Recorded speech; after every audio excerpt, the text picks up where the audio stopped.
চলে যাচ্ছে প্রথম ঘটনায়। প্রিয় লিসেনার্স, এই মুহূর্তে যে স্টোরিটি আমি আপনাদের সাথে শেয়ার করতে যাচ্ছি, এটি যখন ঘটেছে তখন সময়টি ছিল 1969 কি 70, আমাদের মহান মুক্তিযুদ্ধের আগের ঘটনা। ঘটনাটির স্থান ফরিদপুর জেলার বোয়ালমারী উপজেলার খরসতি গ্রামে। ওই গ্রামের খুবই দরিদ্র কৃষক পরিবারের মেয়ে সখিনা, বয়স 9 থেকে 10 বছর হবে। পরিবারের মা, বাবা ও একমাত্র ছোট ভাই আব্দুর রহিমকে নিয়েই এই দারিদ্র্যের মধ্যেও ভালোই চলে যাচ্ছিল তাদের। সখিনের শখ ছিল হাঁস মুরগি ও ছাগল পালা। হাঁস মুরগি ও ছাগলের ঘর ছিল আলাদা আলাদা করে। প্রতিদিন সন্ধ্যায় সেগুলো গুনে গুনে ওগুলোর মধ্যে রেখে দিত। যে মুরগিগুলো সখিনার ছিল, এর মধ্যে একটা মুরগি ছিল একটু ভিন্ন রকমের, কারণ সেটি তার নিজের খোপে থাকতে পছন্দ না করে রাতের বেলা সে গাছের ডালে বসে থাকতে পছন্দ করত। এরকম অনেক মুরগি দেখা যায় যারা নিজের ঘরে না থেকে গাছের ডালে থাকে। তাই মাঝে মধ্যেই একটি লম্বা লাঠি দিয়ে সেটিকে মৃদু আঘাত করে নামিয়ে আনত সখিনা। যেহেতু মাঝে মধ্যেই এটা হতো, তাই এই কাজ করার জন্য মাঝে মাঝে সন্ধ্যার পর তার ছোট ভাই আব্দুর রহিমকে নিয়ে সেই লম্বা লাঠি ও একটি হারিকেন নিয়ে বের হতো। আশেপাশের মাঝারি সাইজের নির্দিষ্ট কয়েকটি গাছের ডালেই পাওয়া যেত সেই মুরগিটাকে। একদিন সন্ধ্যায় সখিনা দেখে তার সেই মুরগিটি এখনো ফেরেনি। তাই বিরক্ত হয়ে সেই কাজ করতে বের হয়ে যায় আব্দুর রহিমকে নিয়ে। কিন্তু সমস্যা দেখা দিল, এবার আর সেই নির্দিষ্ট গাছগুলোর ডালে মুরগিটাকে পাওয়া যাচ্ছে না। তাই খুঁজতে খুঁজতে বাসা থেকে একটু দূরে একটা গাছের ডালে মুরগিটিকে পাওয়া গেল। যথারীতি ওটাকে নামানোর জন্য লম্বা লাঠি দিয়ে খোঁচা দেবার চেষ্টা করছিল, কিন্তু আজকে আর মুরগিটিকে কোনোভাবেই নামানো যাচ্ছিল না। মুরগিটি মাঝে মাঝেই এই ডাল থেকে ওই ডাল চলে যাচ্ছিল, কিন্তু নিচে নামছে না। সখিনা এবং আব্দুর রহিম দুজনই খুব বিরক্ত। সখিনা মাঝে মাঝে বলছিল যে তোকে আর বেশি দিন বাঁচিয়ে রাখা যাবে না, তোকে বিক্রি করে দিব, না হলে জবাই করে খেয়ে ফেলবো। তুই খুব ঝামেলা করিস, এভাবে তোকে আর রাখবো না। তো এরকম সখিনা বলছিল, জোরে জোরেই বলছিল। সখিনা ও আব্দুর রহিম হঠাৎ স্পষ্ট একটি বিষয় দেখতে পায়। সখিনা ও আব্দুর রহিম দেখে যে মানুষের মতো কিছু একটা গাছের মাথা থেকে টিকটিকির মতো মাথা নিচু আর পা উঁচু গাছ বেয়ে বেয়ে নিচের দিকে নেমে আসছে, এবং খুব দ্রুত সেটা নেমে মুরগিটিকে খপ করে ধরে আবার একইভাবে গাছের মাথার উপরে উঠে মিলিয়ে গেল। ওরা মারাত্মক ভয় পেয়ে চিৎকার করতে করতে বাড়িতে ফিরে যায় আর সবাইকে বিষয়টা খুলে বলে। কিন্তু সবাই এই বিষয়টিকে আমলে নেয় না। কেন আমলে নেয় না? কারণ হচ্ছে যে গ্রামে অনেক ধরনের প্রাণী থাকে যেগুলো হাঁস মুরগি খেয়ে থাকে।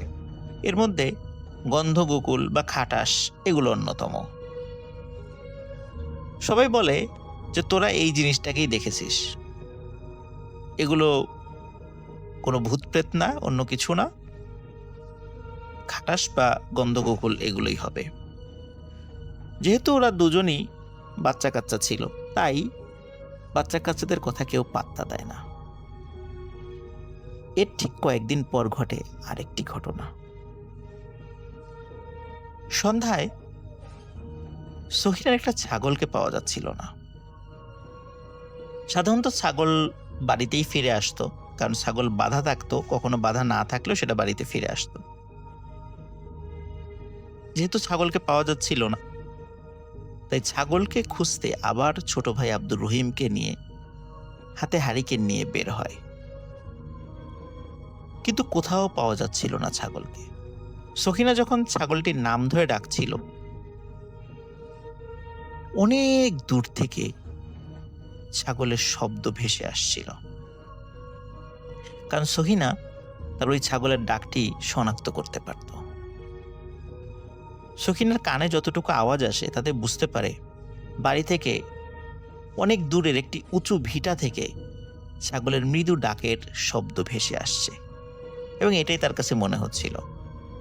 আব্দুর রহিমও বলে, হ্যাঁ ঠিক ঠিক ওই উঁচু ভিটার ওই দিক থেকেই ছাগলের শব্দটি আসছে।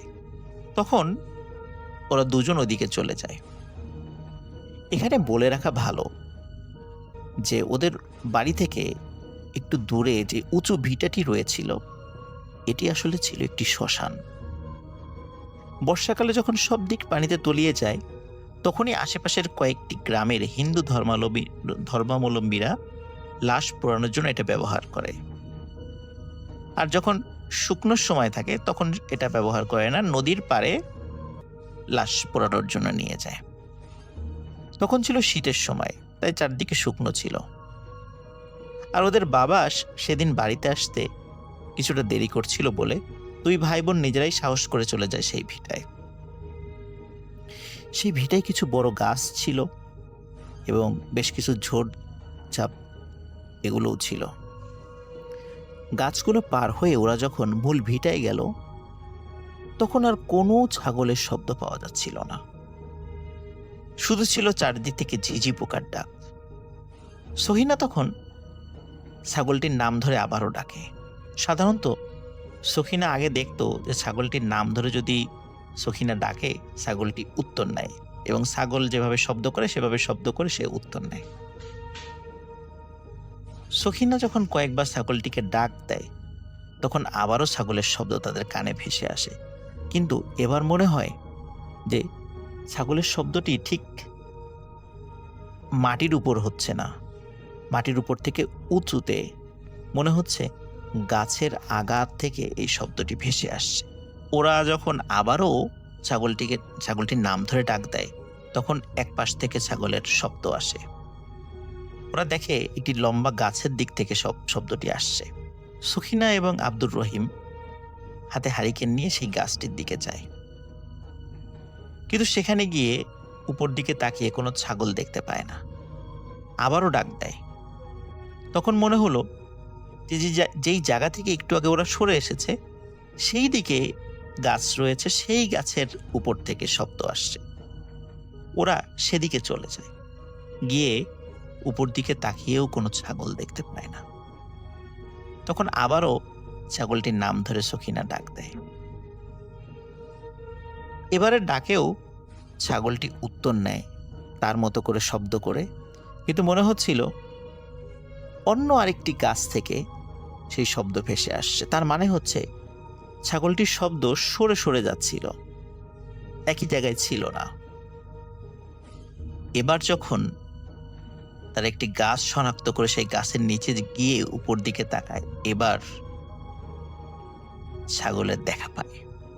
অদ্ভুত ব্যাপার হচ্ছে ছাগলটি ওই গাছের অনেক উঁচু একটি ডালে দাঁড়িয়ে আছে, অনেক কষ্ট করে দাঁড়িয়ে আছে, মনে হচ্ছে এখনই পড়ে যাবে, কারণ ছাগল তো গাছের ডালে আসলে দাঁড়িয়ে থাকতে পারে না। এখন প্রশ্ন হলো ছাগল এই গাছে উঠল কিভাবে? ওঠার তো কোনো সম্ভাবনাই নেই। আর ডালের উপর যে দাঁড়িয়ে আছে মনে হচ্ছে মাত্র ও ডালের উপর দাঁড়িয়েছে, কেউ ধরে ওকে দাঁড় করিয়ে দিয়েছে এবং এখনই পড়ে যাবে এমন মনে হচ্ছে। চাঁদের আলোয় হঠাৎ দেখে সেই ছাগলটিকে ধরতে সেই মানুষের মতো অদ্ভুত প্রাণীটি নেমে আসছে। ছাগলটি ভয়ে ডাল থেকে লাফ দেয়, লাফ দিয়েই ছাগল মারাত্মক আহত হয়। কিন্তু সখিনা এবং আব্দুর রহিম দেখে মানুষের মতো সেই অদ্ভুত প্রাণী মাথা নিচে এবং পা উপরে টিকটিকির মতো করে গাছ থেকে মাটিতে নেমে আসছে। সখিনা এবং আব্দুর রহিম ছাগলের চিন্তা বাদ দিয়ে ওরা ভয়ে দুজনই বাড়ির দিকে দৌড় দেয়। ততক্ষণে ওদের বাবা বাড়িতে ফিরে এসেছিল। যখনই শোনে যে ওই শ্মশানের ওই দিকে ওই ঘটনা ঘটেছে তখনই ওর বাবা বলে, তোরা ওদিকে কেন গিয়েছিস? ওদিকে রাত্রেবেলা যাওয়াটা তোদের মোটেও উচিত হয়নি। তখন সখিনা ও আব্দুর রহিমের বাবা আশপাশ থেকে আরো কয়েকজন লোককে ডেকে নিয়ে, হাতে টর্চ লাইট নিয়ে, কারো হাতে মশাল ছিল, কারো হাতে হারিকেন ছিল, তারা ওই শ্মশানের দিকে যায়। আব্দুর রহিম ও সখিনাও যায়। তারা সেখানে গিয়ে একটা অদ্ভুত ঘটনা দেখে। ঘটনা তো না, মানে বিষয় দেখে, লক্ষ্য করে। তারা দেখে যে ছাগলটি তারা রেখে এসেছিল, সেই ছাগলটির মাথা নেই, এবং মনে হচ্ছিল যে ছাগলের বুক চিরে কেউ ভেতরের হৃৎপিণ্ডটা নিয়ে গেছে। চারদিকে রক্ত আর রক্ত। ছাগলের মাথা এবং হৃৎপিণ্ডবিহীন দেহ তারা দেখে এক একজন এক এক রকমের মন্তব্য করে। কেউ কেউ বলে এটা হচ্ছে একটা পিচাস, শুদ্ধ বাংলা যেটাকে পিশাচ বলা হয়, যে এটা কোনো পিচাসের কাজ। কেউ কেউ বলে না, ওরা বাচ্চা মানুষ, ওরা ভুল দেখেছে, এটা হয়তো বা কোনো মেছো ভাগ বা এই টাইপের কিছু হবে, এরকম কিছু না। কিন্তু গ্রামবাসী একটা বিষয় লক্ষ্য করে, সেটি হচ্ছে যে ওখানে যে পায়ের ছাপ দেখতে পায়, এই ছাপটির আসলে মানুষের মতোই পা, কিন্তু পায়ের যে ছাপটি ছিল সেটির আকার মানুষের যে স্বাভাবিক রকমের পা থাকে তার থেকে বেশ বড়। এবং অদ্ভুত ব্যাপার হচ্ছে, পায়ের ছাপ যেখানে ছিল তার সামনে হাতের ছাপও ছিল।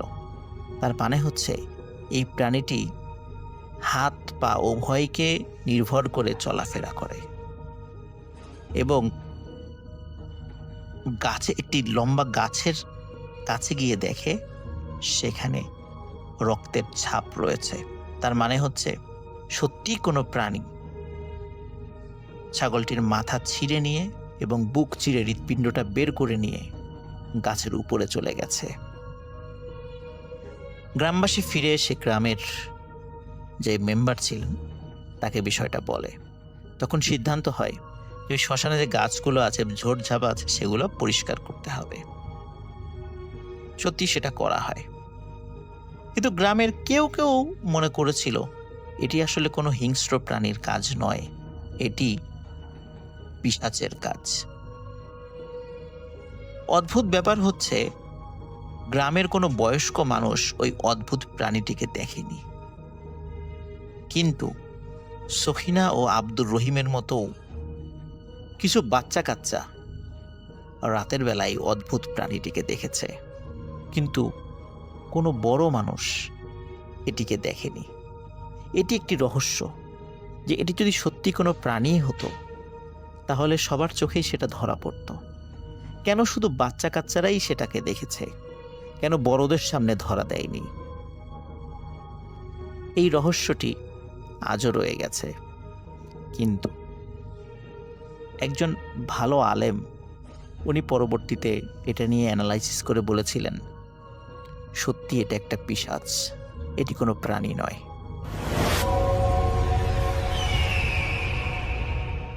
এটা একটি সত্য ঘটনা। ঘটনাটি ঘটে আজ থেকে 7 বছর আগে।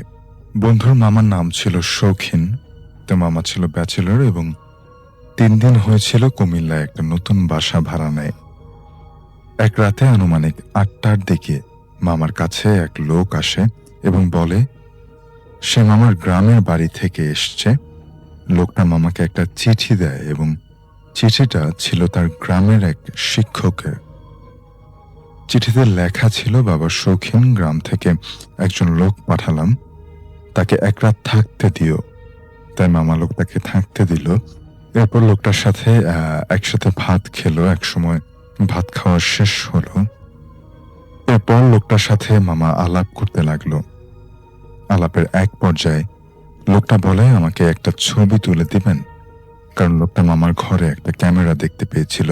তো মামা লোকটার একটা ছবি তুলে দিলেন এবং হঠাৎ করেই কারেন্ট চলে গেল এবং এমন সময় লোকটা বলে উঠল, আপনি ভূত দেখেছেন কখনো? মামা বলল, না। তখন লোকটা হেসে বলল, আরে আমি তো ভূত। লোকটার কথা শুনে মামাও হেসে উঠল। আলাপ করতে করতে প্রায় রাত 1টা বেজে গেল। মামা লোকটার থাকার ব্যবস্থা করে দেয়। লোকটার রুম আর মামার রুম পাশাপাশি। রাত তখন প্রায় 3টা বাজে। কে যেন মামার ঘরের দরজায় ঠক ঠক করে শব্দ করল। মামা দরজা খুলে দেখলেন যে লোকটার রুম থেকে মামার রুম পর্যন্ত রক্ত বয়ে আসছে। মামা লোকটার রুমের দরজা ঠোকা দিতেই দরজাটা খুলে যায়। মামা দেখলেন যে সেই লোকটার কাটা মাথা দরজার সামনে এবং লোকটার বডি বিছানায় ছটফট করছে। মামা তখনও বিশ্বাস হয়নি যে এটা কোনো একটা ভৌতিক ব্যাপার। মামা সত্যি ভেবেছিলেন যে লোকটাকে কেউ হয়তো মার্ডার করেছে। মামা প্রচন্ড ভয়ে চিৎকার দিয়ে দরজা খুলে বাইরে যেতে চায়, কিন্তু খেয়াল করে যে দরজা বাহির থেকে বন্ধ। ঠিক তখনই মামা দেখে যে কাটা মাথাটা টেবিলের উপর, আর এটা দেখেই মামা সেন্সলেস হয়ে যায়। এরপরের ঘটনাগুলো এমন, মামা সকালে উঠে রুমে কোনো লাশ এবং সেই চিঠিটা পায় না, কিন্তু দেয়ালে লেখা দেখতে পায়, দ্রুত বাসাটা ছাড়ো। রাতে লোকটা যেসব খাবার খেয়েছিল তার সবই মামা টেবিলে দেখে চমকে ওঠে। মামা বাইরে এসে সবাইকে বলে যে গত রাতে কারেন্ট ছিল না, বলে আমার খুব একটা সমস্যা হয়েছে। তখন সবাই বলল যে গত রাতে তো কারেন্ট ঠিকই ছিল। মামা ঘটনাটা বাড়িওয়ালাকে বললে তিনি বলেন যে 4 বছর আগে দুইজনকে বাসাটা ভাড়া দেয়, কিন্তু এক রাতে একজন আরেকজনকে জবাই করে পালিয়ে যায়। এরপর থেকেই সেই রুমটাতে হরর অনেক ঘটনা ঘটতে থাকে। এরপর মামা স্টুডিওতে সেই ছবিটা, অর্থাৎ ওই লোকটা যে ছবিটা তুলতে বলেছিল সেই ছবিটা ওয়াশ করতে দেয় এবং ওয়াশ করার পর দেখেন যে ছবিটাতে লোকটাকে দেখা যাচ্ছে না, শুধু একটা সাদা ছায়ার মতো কি যেন দেখা যাচ্ছে। সবচেয়ে মজার বিষয় হচ্ছে তখনই আবার একটা লোক এসে মামাকে ঠিক আগের মতো একটা চিঠি দেয় এবং চিঠিতে সেই মাস্টারের, অর্থাৎ যে শিক্ষক আগের বার লোকটাকে থাকার জন্য বলেছিলেন আদেশ দিয়ে বা অনুরোধ করে, চিঠিতে সেই একই লেখা। লোকটা বলল যে আমি গতকাল রওনা দিয়েছি এবং তোমার বাসার ঠিকানাটা হারিয়ে ফেলি, অনেক কষ্টে তোমার বাসা খুঁজে পাই। এরপর মামা প্রচন্ড ভয় পেয়ে যান এবং ওই বাসাতে সে এক মুহূর্ত না থেকে বাসাটা চেঞ্জ করে। আসসালামু আলাইকুম রাসেল ভাই, আশা করছি আপনি ভালো আছেন। রাসেল ভাই, আমি শাকিল আহমেদ লালমনিরহাট জেলা থেকে আপনাকে আজকে একটি ঘটনা শেয়ার করছি। আর যে ঘটনাটি আমি আজকে আপনার সঙ্গে শেয়ার করছি এটি একটি গ্রামের ঘটনা। আর এই ঘটনাটি আমি শুনেছিলাম আমার একজন প্রতিবেশীর কাছ থেকে। তো রাসেল ভাই, কোনো কথা না বাড়িয়ে সরাসরি আমি ঘটনায় চলে যাচ্ছি। আমি যার ঘটনা শেয়ার করছি তার নাম হচ্ছে সেলিম। আর উনি গ্রামের খুবই একজন ভালো মানুষ ছিলেন। উনি এখন জীবিত নেই, কিন্তু তার ঘটনাটি আমি আপনার সঙ্গে শেয়ার করছি রাসেল ভাই। ওনার যে বাড়িটা ছিল সেই বাড়িটা ছিল আমাদের গ্রামেরই একদম শেষ প্রান্তে, একদমই মানে তারপরেই একটা নদী, নদীর পর চর, তারপরে অন্যান্য আর কি গ্রাম। তো উনি সাধারণত একজন দিনমজুর ছিলেন। উনি মাঝে মধ্যে মানুষের বাড়িতে কাজ করতেন, আবার মাঝে মধ্যে সেই যে ওনার বাড়ির পরে নদী ছিল সেই নদী থেকে মাছ ধরতেন, মাছ ধরে বাজারে বিক্রি করতেন। তো এইসব করেই ওনার দিন চলে যাইত। সাধারণত রাসেল ভাই, এরকম ফ্যামিলিতে 3 বেলা ভরপেট খাওয়ার সৌভাগ্যটুকু মাঝে মাঝে হইতো না। যাই হোক, তার ছিল 2 সন্তান, একজন বড় ছেলে আর একটা হচ্ছে ছোট। আর যেই সময়ের ঘটনাটা আমি বলছি রাসেল ভাই, সেই সময়টা ওনার যে ছেলেটা ছিল তার বয়স আনুমানিক তখন 15 কি 16 ছিল, আর মেয়েটার বয়স 7-8 হবে আর কি। আর এই যে মেয়েটা ছিল তার নাম হচ্ছে সেলিনা, এবং সে খুবই শান্ত স্বভাবের একটা মেয়ে। একদিন রাতে খাবার খেয়ে সবাই ঘুমিয়ে পড়েছিল। রাত অনেক গভীর, আর সেরকম একটা জায়গায়, এরকম একটা চর বা গ্রামের শেষ মাথার একটা জায়গা এতটাই মানে নিস্তবতা হয়ে যায় যে আশেপাশের যেন অদ্ভুত রকমের কিছু শব্দ সেখানে শোনা যায়। কিন্তু রাসেল ভাই, এই শব্দগুলো তারা শুনতে, শুনতে অভ্যস্ত হয়ে গেছে। তাদের কাছে এগুলো আর ভয় লাগে না, বা এগুলো নিয়ে তার আর কোনো কিছু আ মানে কি বলে, মানে ভয় ফিল হয় না। তো রাসেল ভাই, হঠাৎ করেই সেই লোকের যে মেয়ে ছিল সেলিনা, ওর রাত্রের বেলা ঘুম ভেঙে যায়। আর ঘুম ভেঙে গিয়েই সে শুনতে পারে কেউ যেন বিড়বিড় করে কিছু বলছে। কথাগুলো স্পষ্ট হচ্ছে না। সে বুঝতে পারতেছে না যে আসলে কে বলতেছে বা কি বলতেছে। কিন্তু সে স্পষ্টভাবে শুনতে পাচ্ছে কেউ একজন বিড়বিড় করে কিছু একটা বলছে। তো সেলিনা ভাবল হয়তো ঘুমের মধ্যে তার মা বা তার বাবা কথা বলছে। তো হঠাৎ করেই সে একটু কাছে গিয়ে দেখলেন, আর দেখেই সে মানে এমন একটা দৃশ্য দেখলেন, যেই দৃশ্যটা তার আসলে দেখা উচিত ছিল না। সে দেখল তার মা বিড়বিড় করে কার সাথে জানি কথা বলছে। সেদিন তার বাবা মাছ ধরতে গিয়েছিল। রাত তেমন বেশি হয়নি। কিন্তু তার মা আনমনে কার সাথে জানি এমন একটা ভাষায় কথা বলতেছে, এমন একটা মানে সুরে কথা বলতেছে যেন মনে হচ্ছে যে এই কথাগুলো আ তিনি বলতেছে না, অন্য কেউ আরকি তার দ্বারা বলাচ্ছে। তো এইরকম একটা দৃশ্যের পর সে আরকি তার মাকে ডাকেনি। সে কোনো কথা না বলে চুপচাপ সে তার মতো করে ঘুমিয়ে গেছে। পরদিন সকালবেলা সেই সেলিনা তার মাকে জিজ্ঞেস করে, "মা, তুমি আ রাত্রের বেলা কার সাথে জানি কথা বলতেছিলে বিড়বিড় করে?" তখন মা তাকে ধমক দিয়ে বলে, "হ্যাট!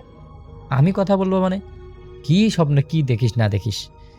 তো এইটা তখন শোনার পর তার মা এবং তার বাবা, যে যার আমি কথা বলতেছি সেলিম, তো ওরা ২ জনেই তার মেয়ের উপর একটা সন্দেহ করে বসে। যে আসলে তার মেয়ের কি হয়েছে? রাতের বেলা এলে কি বলে না বলে? অনেক টেনশনে তারা পড়ে যায়। এবং পরদিন তারা দুজনেই কোনো কাজে না গিয়ে সেদিন সারাদিন রেস্ট করে, কারণ তারা রাত্রের বেলা আজকে তাদের মেয়েকে পাহারা দিবে। দেখবে যে তাদের মেয়ে আসলেই কোথায় যায় বা কি করে, হঠাৎ করে এই সমস্ত কি বলে। যাই হোক রাসেল ভাই, পরদিন রাত্রের বেলা বাবা এবং মা দেখে তাদের মেয়ে সেলিনা কার সাথে যেন মানে এমন সুরে কথা বলতেছে, এমন একটা ভাষায় কথা বলতেছে, যেই ভাষাটা বা যেই সুরটা তারা আগে কখনো শুনেনি। কারো মুখ থেকেও শুনেনি। কিন্তু আশ্চর্যজনক বিষয়টা হচ্ছে যে মানে হঠাৎ করেই এই যে সেলিনা যে ছিল বসে পড়ল। বসে পড়ে আবার কার সাথে যেন কি একটু কথা বলে আবার শুয়ে পড়ল। এই বিষয়টা দেখে তাদের মনে এত বড় একটা ভয় লাগলো যে তারা মানে সেখানে আর ঘুমাইতে পারেনি। সেই রাত্রে সারা রাত্র তারা তাদের মেয়েকে জেগে, জেগে পাহারা দিয়েছে। পরদিন সকালবেলা যখন তাদের মেয়েকে জিজ্ঞাসা করা হলো যে, "মা, রাত্রের বেলা তুমি কার সঙ্গে কথা বলতেছিলে?" কিন্তু কেউ কোনো কথাই তার সঙ্গে বলতে পারেনি, বা সেই মেয়েটা বলে যে, "তোমরা আমাকে বলতেছো, উল্টা আমি তো দেখতেছি তোমরা কার সঙ্গে যেন কথা বলতেছো রাত্রে।" তো এই দ্বিধাদ্বন্দ্বের মধ্যে তারা পড়ে যায় এবং তারা এটার একটা সলিউশন খোঁজার চেষ্টা করে যে আসলে এর পিছনের মূল কারণটা কি? কেনই বা আমার মেয়ের সাথে এরকম ঘটনা ঘটছে? তখন সেই যে মাঝি ছিল সেলিমউদ্দিন, উনি ওই চর পেরিয়ে পরের গ্রামে যান। পরের গ্রামে গিয়ে একজন মসজিদের ইমাম আছে, যাকে উনি খুব বিশ্বাস করেন এবং সেই ইমামের পরামর্শে উনি আরকি কাজ করেন। তো ইমামকে যখন এই ভুল ঘটনাটা বলল, তখন ইমাম সাহেব বলল, "সেলিম, তুমি চিন্তা করো না। তোমার সঙ্গে আমি কোনো কিছু হতে দেব না। তুমি আজকে বাড়ি যাও। কালকে দিনের বেলা আমি সময় করে যাব তোমার বাড়ি।" যাই হোক, সেলিম ওনার নৌকা নিয়ে আবার ওনার বাড়ি ফেরেন এবং পরদিন সকালের জন্য অপেক্ষা করেন। কখন হুজুর আসবে। অবশেষে অপেক্ষার অবসান ঘটিয়ে সেই হুজুর আসলো। হুজুরের হাতে একটা টোপলা, টোপলা বলতে রাসেল ভাই একটা ব্যাগ আর কি। ব্যাগের মধ্যে কিছু জিনিসপাতি মনে হচ্ছে আসে, এবং তার মানে মুখটা আজকে যেন কেমন একটা গম্ভীর একটা মুখ। অন্যদিন আরও অনেক দিন ওই হুজুর সেলিম সাহেবের বাড়ি এসেছেন, কিন্তু কখনো এরকম হয়নি, হাসি মুখে ছিলেন সবসময়। কিন্তু আজকে এরকম একটা অবস্থা দেখে সেলিম সাহেব ঘাবড়ে যান। উনি ভাবেন হয়তো তার মেয়ের সাথে খারাপ কিছু হয়েছে বা খারাপ কিছু হতে যাচ্ছে। তখন উনি ইমাম সাহেবকে বলেন যে, "ভাই, আমার মেয়েটার সঙ্গে কি হলো? আপনি আমার মেয়েটাকে সুস্থ করে দেন। আমার মেয়েটা ঘুমের মধ্যে কী সব আবোল-তাবোল বলে।" তো তখন ইমাম সাহেব বলে, "চিন্তা করার কোনো আ কারণ নাই। আ আপ আপ আ তুমি থামো। আজকে রাতটা আমি তোমার বাড়িতেই থাকবো এবং এটা পর্যবেক্ষণ করার চেষ্টা করব।" রাসেল ভাই তারা তাড়াতাড়ি খেয়ে-দেয়ে মেয়েকে শুইয়ে দিয়ে তারা অন্য রুমে আরকি শুয়ে থাকার একটা ভান করে, যেন মেয়ে বুঝতে পারে যে তার বাড়ির সবাই ঘুমিয়ে পড়েছে। যাই হোক, এইটার পর রাসেল ভাই রাত যখন ১২টা বাজে, তখন তারা শুনতে পারে তার মেয়ে আজকে কেমন যেন গোঙানি একটা শব্দ করছে। এমন একটা গোঙানি শব্দ, যেই শব্দটা মনে হচ্ছে যেন তাদের পুরো বাড়িটার নিচ থেকে কেউ একটা শব্দ করছে। কিন্তু তারা সেই শব্দটার খোঁজ না করে সরাসরি করে ইমাম সাহেব চলে গেলেন সেই যে সেলিনা নামের মেয়ে আছে তার রুমে, এবং গিয়ে দেখেন সেলিনা মেয়েটা আজকে বাড়িতে নেই। তাকে কোথাও খুঁজে পাওয়া যাচ্ছে না। চতুর্পাশে খোঁজাখুঁজি শুরু হয়ে গেল। ইমাম সাহেব হুজুর তার হাতে থাকা যে ব্যাগটা ছিল, সেই ব্যাগটা থেকে অদ্ভুত কিছু জিনিস বের করে একদম সেই বাড়ির উঠোনের মধ্যে বসে পড়ে।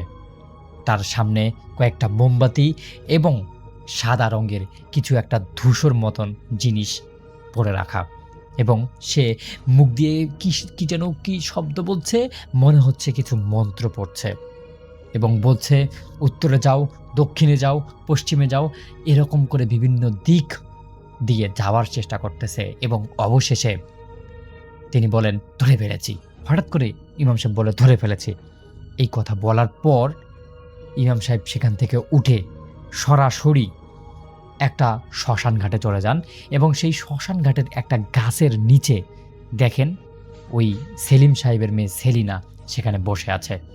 কেমন যেন একটা অদ্ভুত রকমের শব্দ করছে, চুলগুলো এলোমেলো, মনে হচ্ছে তাকে কেউ উড়িয়ে নিয়ে এসেছে এখানে। আর যখনই ইমাম সাহেব সেলিনাকে ধরতে যাবে, আর ঠিক তখনই ইমাম সাহেবকে সজোরে সামন থেকে অদৃশ্য কোনো একটা শক্তি যেন খুব জোরে একটা আঘাত করল।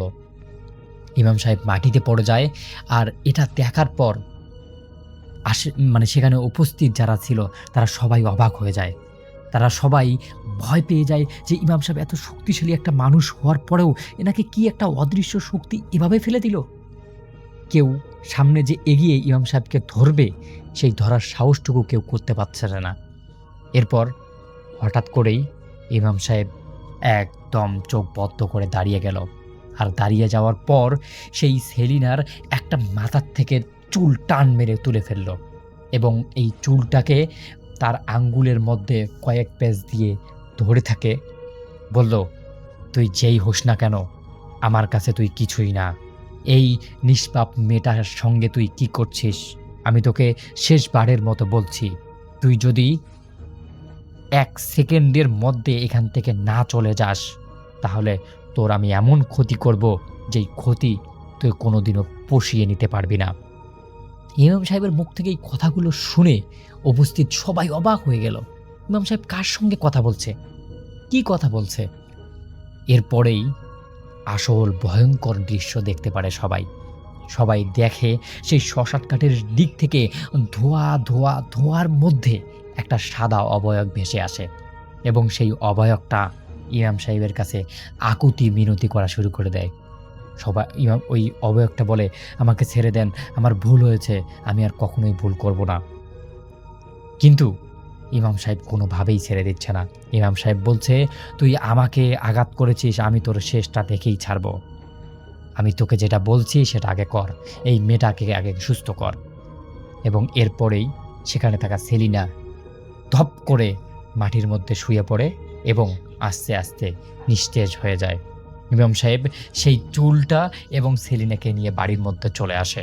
বাড়ির মধ্যে চলে আসার পর ইমাম সাহেব সেই যে চুলটা ছিল, সেই চুলটা ওনার যে বসে থাকা সেখানে একটা ব্যাগ থেকে সুন্দর মোটা কালো রঙের সিপি মারা এবং পুরো বোতলটা কেমন যেন একটা নীল রঙের ফ্যাকাশে রঙের সেই বোতলের মধ্যে চুলটাকে ভরে ফেলে। আর ঠিক তখনই মনে হচ্ছে যেন আকাশ বাতাস ভেঙে ঝড় তুফান এসে সেলিম সাহেবের বাড়িটাকে উড়িয়ে নিয়ে যাবে। কিন্তু ইমাম সাহেব বলল, তুই যদি আর একটুও বাড়াবাড়ি করিস আমি তোর শেষ দেখেই ছাড়ব। এরপর আরও চতুর্পাশ থেকে মনে হচ্ছে অনেকগুলো মানুষ একসঙ্গে হাউমাউ করে কান্না করছে। মনে হচ্ছে যেন ইমাম সাহেব কাউকে ওই বোতলটার মধ্যে বন্দি করে রেখেছে। এরপর ইমাম সাহেব বলেন, আমি তোকে ছাড়তে পারবো না, আমি তোকে এমন শাস্তি দেব যেই শাস্তির ফলে তুই আর কখনো কারো ক্ষতি করার সাহসটুকু পাবি না। এরপর ইমাম সাহেব সবাইকে, উপস্থিত সবাইকে বলে, সবাই একটা বিশাল বড় গর্ত খোঁড়ন। এবং বিশাল বড় একটা গর্ত খোঁড়ার পর তার সাথে যে কি বলে টুলটা ছিল, সেই টুলটা নিয়ে বোতলটার মুখ একটু খোলা রেখে সেই বোতলটার ভিতরে আগুন ধরিয়ে দিয়ে সেই যে গর্তটা করেছিল সেই গর্তটার মধ্যে দিয়ে একদম সাথে সাথে মাটি চাপা দিয়ে দেয় সেখানে। এই মাটিটা চাপা দেওয়ার পর যেন মনে হচ্ছে চারপাশটা দুমড়ে মুচড়ে ভেঙে একদম নিস্তেজ হয়ে গেল সব কিছু। পরিবেশ একদম ঠান্ডা, আকাশ থেকে মনে হচ্ছে রহমতের একটা বাতাস পড়ল সেই বাড়ির মধ্যে।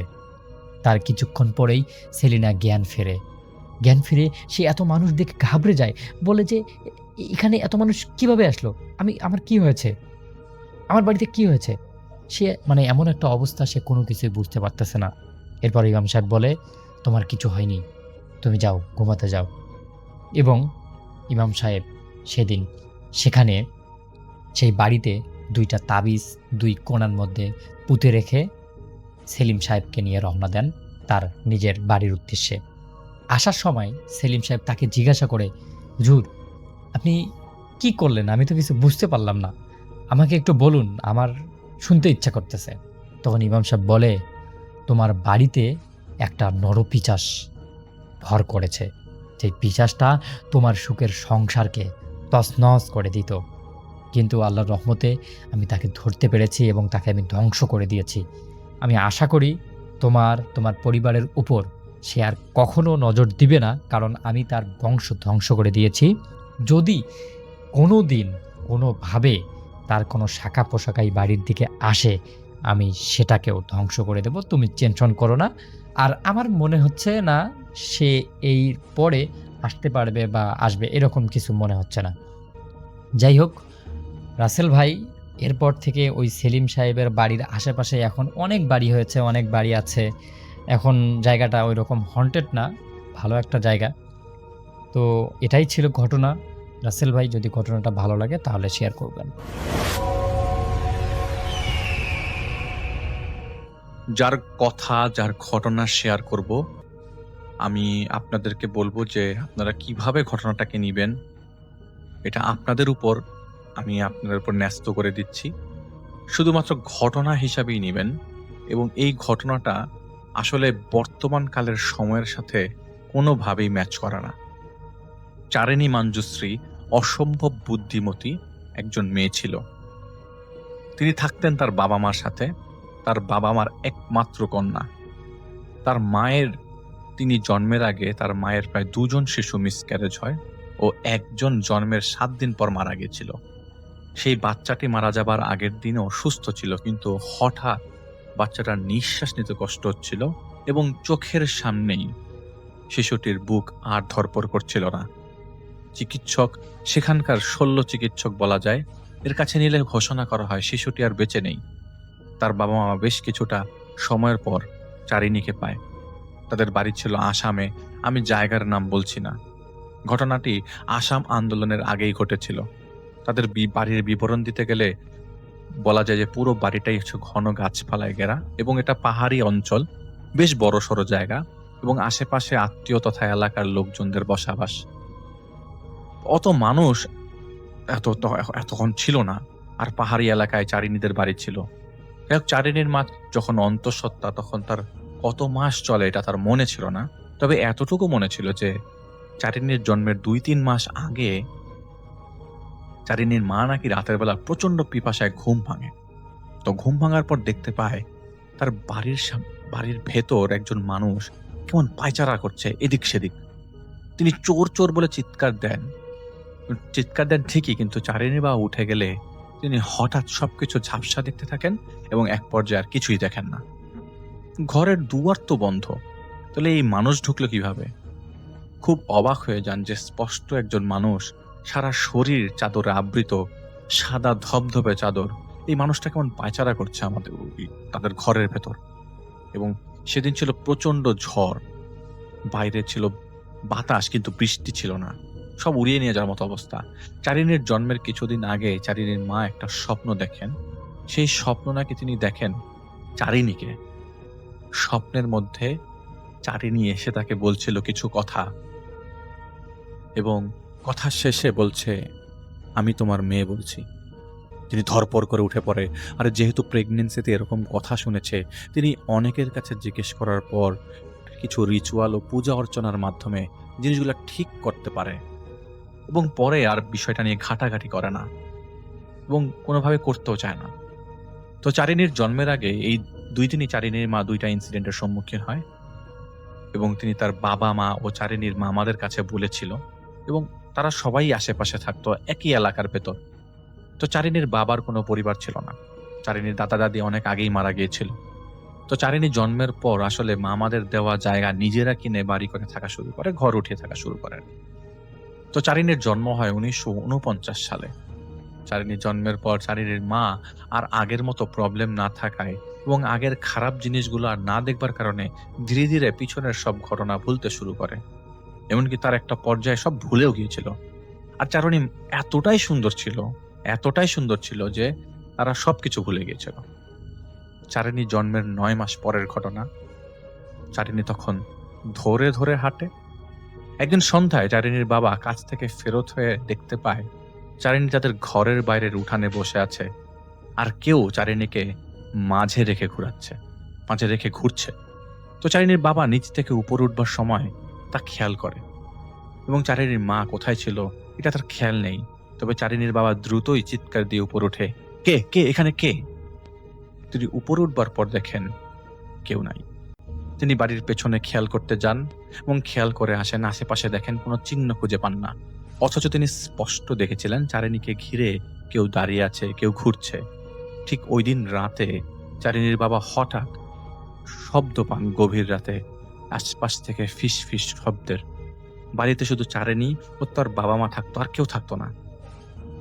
আর তারা থাকতো একটু উপরে আর নিচে পাহাড়ের মাঝামাঝি জায়গায়। এখন এই জায়গা অনেকটা শহরের মতো, তখন এত কিছুর ছোঁয়া ছিল না। চারিনী বাবা এরকম শুনছে যে তাদের বাড়ির আশেপাশে জানালার পাশ দিয়ে কেউ কথা বলতে বলতে যাচ্ছে। আর এত রাতে এদিক দিয়ে কেউ চলাফেরা করে না। চলাফেরা করলেও কারো কথা এত পরিষ্কার শোনা যায় না। তিনি বারবার উকি দিচ্ছিলেন যে আসলে কে, কিন্তু ভয়ে দরজা খুলতে পারছিলেন না। আলো নিয়েও সাহস হচ্ছিল না। হঠাৎ পুরো বাড়ি ধরে শব্দ, পুরো বাড়ি মনে হয় দুর্বৃত্তদের কাছে পড়েছে, ওরা বাড়ি ভেঙেই ফেলবে এবং ভেঙে এখানেই থাকবে এবং ওদেরকে মেরে ফেলবে। তারা ঈশ্বরকে ডাকছিল এবং তাদের ঘরের একটা জানালা দিয়ে চারিনীর এক মামার ঘর দেখা যায়। সেই জানাল দিয়ে চারিনীর মামা খুব জোরে জোরে তার মামার নাম ধরে ডাকছিল, ভাই এদিকে আসো, আমাদের বাঁচাও। চারিনীর বুকে জড়িয়ে সেই রাতটি কাটে তাদের দুজনের, কিন্তু কিছুই করার ছিল না, কেউ আসতেও পারেনি। এবং সকালের আলো ফুটবার আগ পর্যন্ত তারা চারিনীকে এরকম বুকে জড়িয়ে একটা কোনায় বসেছিল। এরকম একটা বিভীষিকাময় রাত পার করার পর চারিনীর বাবা মা তাদের পুরোহিতের কাছে যায়। সেই পুরোহিতেরা কয়েকজন মিলে চারিনীর বাবা মার কাছে সময় চায় এবং কিছু পূজা করতে দেয় এবং একটা সময় দেয় যে এখানে কি হচ্ছে বা তাদের সাথে কি হবে বা হচ্ছে সেটা তারা জেনে জানাবেন। তবে 7-8 দিন সময় দিতে হবে। তারা সেই কথা আরো একজনকে জানাবে, তারপর সে জানালেই তারা জানতে পারবেন। সেই পুরোহিতের সাথে দেখা এবং সেই পুরোহিতেরা চারিনীদের বাসায় আসবার আগের 9 দিন চারিনীরা চারিনীর মামার বাড়িতে ছিল। সেটা সেই ঘরটা যেটা চারিনীদের জানালা দিয়ে স্পষ্ট দেখা যেত। যাকে তার মামা, যেই মামাকে চারিনীর বাবা ডেকেছিল, সেই 9 দিন কোনো সমস্যা ছিল না চারিনীদের সেই মামার বাসায়। চারিনী তখন অনেক ছোট, বোঝে না কিছুই। ওই তো সেই পুরোহিতের 4 জনের পুরো দল তাদের বাসায় আসে এবং বলে, এই জায়গাটা বদলি ফেলুন, এই জায়গা বিক্রি করে অন্যত্র চলে যান, না হয় ঘোর বিপদ আছে। তবে এই ঘোর বিপদটি কবে যাবে তা বলা যাচ্ছে না। খুব খারাপ জিনিসের ছায়ার তলে এসে গেছে এই জায়গায় বিক্রি করাটাই প্রধান কাজ। এর মধ্যে একজন পুরোহিত খুব অস্বাভাবিক আচরণ করছিল। হঠাৎ তিনি চারিণীকে লক্ষ্য করে বলেন, এই কন্যা শিশুটিকে সাবধানে রাখবেন তো, এই কন্যা শিশু আপনাদের জন্য কাল হতে পারে। আপাতত এই জায়গা ছেড়ে দিন, বিক্রি করবার কথা চিন্তা করবেন, তবে এই বাসায় আপনারা না থাকলেই বরং ভালো। চারিনীর নানা নানি এবং মামাদের সম্মিলিত প্রচেষ্টায় সেই আমলে সেই পুরোহিতদের দল মিথ্যুক উপাধি পায় এবং তাদেরকে অনেক জোর জবরদস্তি করেই এই জায়গা ছাড়তে মানা করে। কিন্তু যেহেতু চারিনীর বাবা খুব চাইছিল জায়গাতে থাকতে না, পরে চারিনীর 1.5 বছর বয়সে এই জায়গা ছেড়ে একই পাহাড়ের একটু নিচের দিকে তারা থাকতে শুরু করে। সেই জায়গা একটা সময় নামমাত্র দামে বিক্রি করে চারিনীরা ওই জায়গায় থাকতে শুরু করে। যার কাছে বিক্রি করেছে সে তো কোনো সমস্যায় পড়ছে না, তাহলে চারিনীদের পরিবার কেন সমস্যায় পড়ছে? এই চিন্তা করতে করতে শুরু হয় এক প্রকার টেনশন, যেখানে প্রতিদিন রাতে চারিনী নাকি বিছানায় চুপ করে বসে থাকতো। যেখানে সে রাতের বেলা কান্না করতো খিদে পেলে, সেখানে হঠাৎ করে সেই ছোট্ট শিশু চুপ করে বসে আছে। সেদিনের পর থেকে চারিনীর বাবা এমন কাউকে খোঁজা শুরু করেন যে আসলেই তাদের সমস্যার কথা বলতে পারবে। হঠাৎ এক পুরোহিত বলেছিল যে আপনার মেয়েকে সাবধানে রাখবেন। তাকে খোঁজা শুরু করেন। যে পুরোহিতটা তাদের বাসায় এসেছিল তাকে খোঁজা শুরু করেন। কিছুদিন যাবৎ চারিনীর মধ্যে হাব ভাব কোনোভাবেই নর্মাল লাগছিল না। তার মেয়ে কিছু খাচ্ছে না, কিছু যাই খাচ্ছে তাই বমি করে দিচ্ছে। কিছুদিন আগে চারিনীকে দুপুরের খাবার খাওয়ানো হয়েছিল, সব ঠিকঠাক। হঠাৎ মেয়েটা বমি করলো এবং বমির ভেতর থেকে ছোট ছোট পোকা, যেটা শরীরের মধ্যে মারা গেলে মানুষের ভেতরে হয়, সেরকম পোকা দেখা গেল। তারা সেদিনের পর থেকে আসলে বুঝতে পারছিল কোনো খারাপ কিছুর ছায়া তাদের উপর তথা তার মেয়ের উপর পড়ে গেছে, নাহলে এরকম ভাবে জীবনের বিপর্যয় তো নামতো না। ব্যবসায় মন্দাভাব শুরু হয়ে যায় তখন এবং চারিনীর শরীর খারাপ হতে থাকে। সেই পুরোহিতের সন্ধান কিভাবে জানি পেয়ে যায় এবং সেই পুরোহিতের সন্ধানের পুলিশের কাছে চারিনীকে নিয়ে গেলে পুরোহিত চারিনীকে কিছু একটা দিয়ে পানি দিয়ে গোসল করাতে বলে এবং চারিনীর মাকে সেই পানি দিয়ে গোসল করানোর পর তার সামনে নিয়ে গেলে বলে তিনি অদৃশ্য, তার সাথে কিছু অদৃশ্য বস্তুর যোগসাজশ আছে। সেই পুরোহিত তখন সনাতন ধর্মাবলম্বী একজনের কাছে চারিনীর বাবাকে রেফার করে দেয়। সেই পূজারীকেও পেতে বেশ বেগ পেতে হয় চারিনীর বাবাকে। সেই পূজারী চারিনীর বাবা মাকে বলে শিগগিরই একটা পুজো দিতে হবে, সেই পূজাতে মহিষ বলি দিতে হবে 2টো, এবং 2টা মহিষ বলি দিলেই অশ্বঘোরকে আমরা চারিনীর কাছ থেকে সরাতে পারবো। তাছাড়া পারবো বলে মনে হয় না, যেহেতু টাকা পয়সার বিষয় ছিল আর ব্রিটিশ সাম্রাজ্য থেকে তখন মুক্তির পথ মানে ওই সেক্টরটা মুক্ত হয়ে গেছে। তখন চারিনীর বাবা আরো কিছু জায়গা বিক্রি করে এই টাকা জোগাড় করে 2টা মহিষ বলি দেয় এবং একই সাথে 20 বছর চারিনীর মধ্যে কোনো সমস্যা দেখা যায়নি। প্রথম 5 বছর তারা খুব প্রখরভাবে লক্ষ্য করে চারিনী বড় হওয়া পর্যন্ত কোনো সমস্যা হয় কিনা। তারা ধরে নিয়েছিল সমস্যা আসতে পারে, কিন্তু 5 বছরের মধ্যে যেহেতু সমস্যা আসে নাই তারা, এবং 20 বছর পর্যন্ত কোনো সমস্যাই দেখে নেই, তখন তারা মনে করেন যে ওকে ঠিক আছে, চারিনী এখন কোনো সমস্যাই নেই। এর মধ্যে চারিনীর বাবা মা একটা ছেলে দত্তক নেয় এবং ছেলেটা চারিনী থেকে বেশ কয়েক বছরের ছোট ছিল। ওরা দুজন একসাথেই বড় হয়, যেহেতু আগেই বলেছিলাম যে চারিনী অনেক সুন্দর ছিল এবং পড়াশোনা করার প্রবল ইচ্ছা ছিল। আর যেহেতু মেয়ে মানুষ, ওদের পরিবারের এই মেয়ের পেছনে যে শ্রম দিয়েছেন অথবা একমাত্র সন্তানের জন্য যা করেছেন চারিনীর বাবা, এলাকার লোকজন তথা সমাজ তখন মেনে নিচ্ছিল না। হয়তো কিছু বলতো না, কিন্তু কন্যা সন্তান তখন এক ধরনের অভিশাপ ছিল সেই সময়ে সেই সমাজে। চারিনী বড় হয়ে যায় এবং বিয়ের প্রস্তাব আসতে শুরু করে। 1969 সালে চারিনীর বিয়ে হয় তাদেরই এক আত্মীয়র সাথে। আসলে নিজে সমাজের এবং এই গোত্রের বাইরে বিবাহ তখন প্রচলিত, এখনো হয়তো প্রচলিত নাই তাদের মধ্যে, এটা আমি যতটুকু শুনেছি। তো যাই হোক, যতটুকু ঘটনার আবহ পেয়েছি ততটুকু শেয়ার করছি। তো বিয়ের পরবর্তী দিনে আর কি, দিনের বেলা চারিনীর স্বামী প্রথম আবিষ্কার করে চারিনী রাতের বেলা একা একা বসে থাকে এবং মেঝেতে ওকে চারিপাশে কয়েকজন মানুষ ঘুরপাক খায়। চারিনী মাথা নিচু করে আস্তে আস্তে কান্না করতে থাকে। হঠাৎ করে তিনি চারিনী চারিনী বলে ডাকতে চারিনী অবাক হয়ে যায় এবং সে মনে হয় ঘুম থেকে উঠেছে। কি হয়েছে তার কোনো খবর নেই, সে জানে না। এরকম করে প্রায় সময় চারিনীর স্বামী চারিনীকে এইভাবেই পেতেন গভীর রাতে। চারিনীর সন্তান সম্ভব হয় যখন এক প্রকার পৈশাচিক নৃত্য হতো গভীর রাতে ঘরের পেছনে। এই নৃত্য অনেকটা চারিনী নিজেই করত। সন্ধ্যা হলেই চারিনী সাজগোজ করে ফেলতো এবং এক প্রকার সন্ধ্যা হলে সে খুব খুশি হয়ে যেত।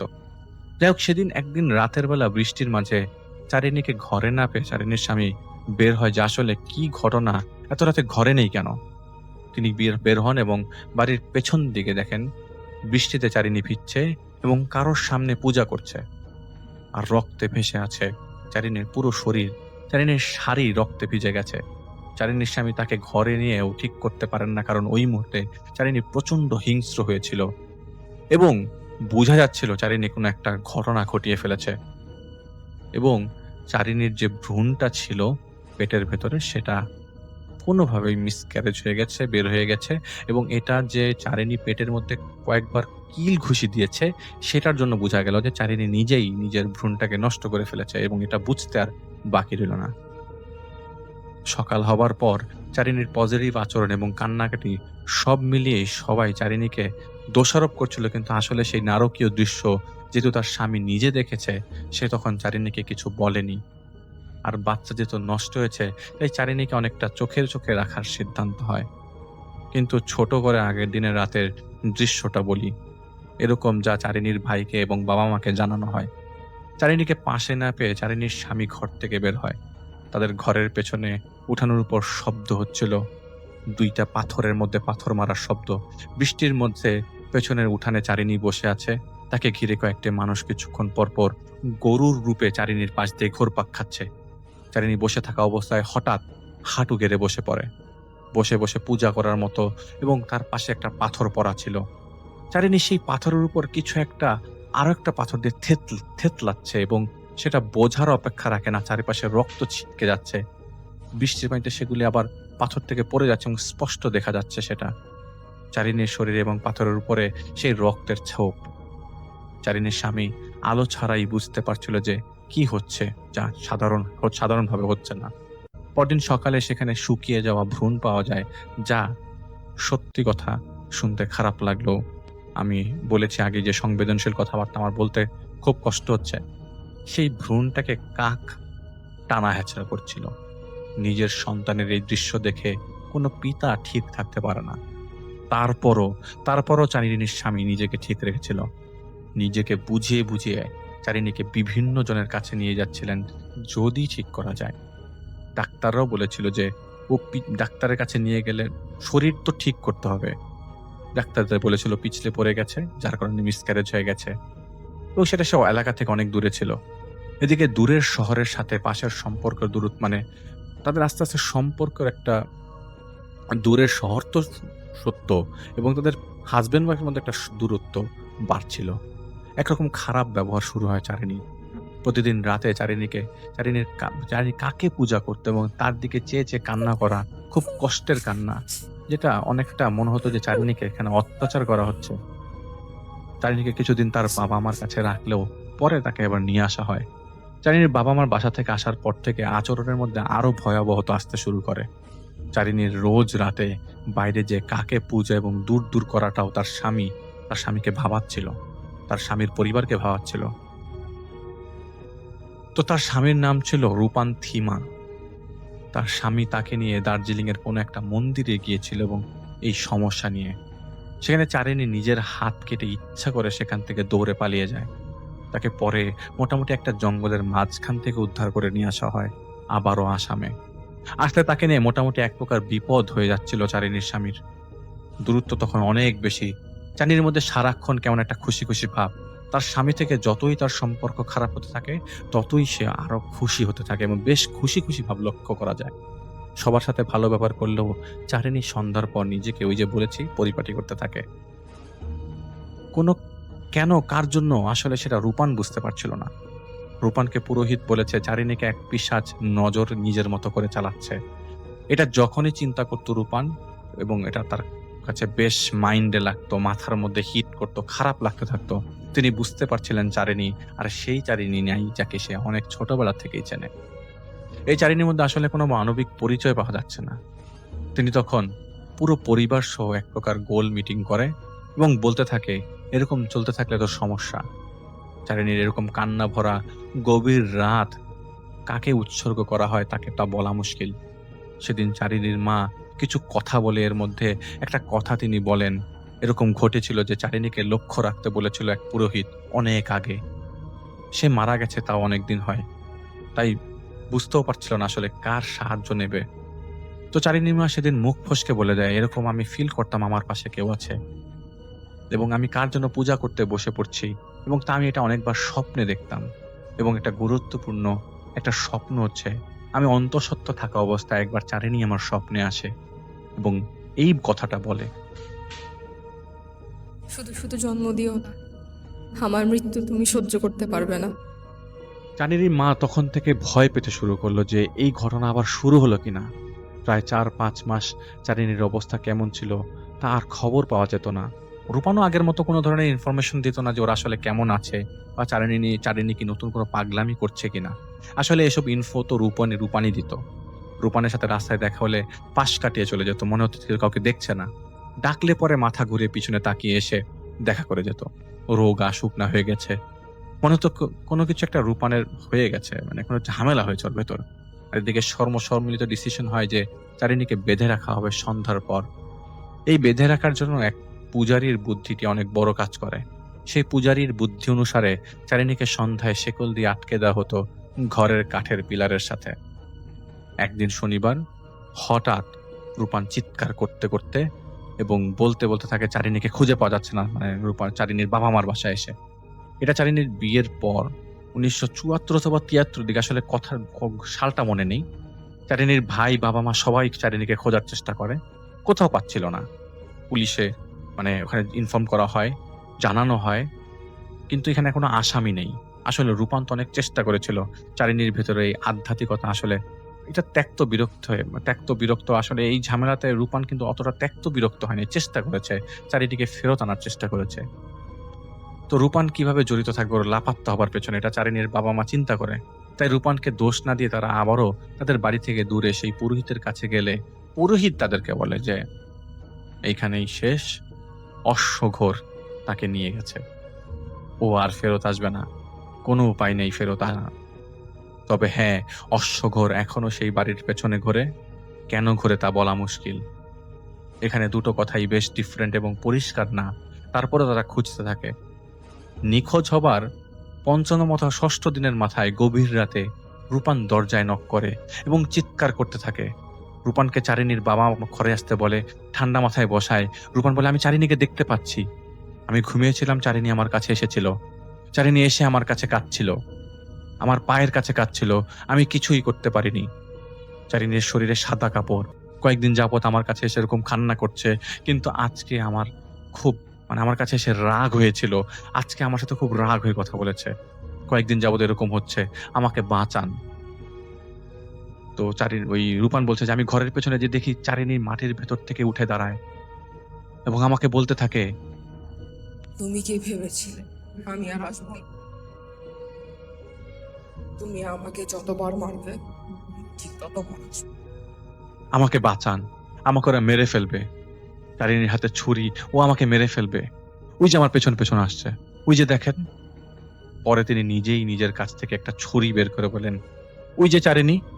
তো চারিণীর পরিবার তাকে বারবার থামানোর চেষ্টা করে যে তুমি কোনো স্বপ্ন দেখেছো, খারাপ কিছু দেখেছো, তুমি বেশি বেশি ভাবছো, এই চিন্তা করো না, দেখো কিছুদিনের মধ্যে চারিণী ফেরত আসবেই আসবে, ও কোথাও গেছে কোনো একটা কারণে।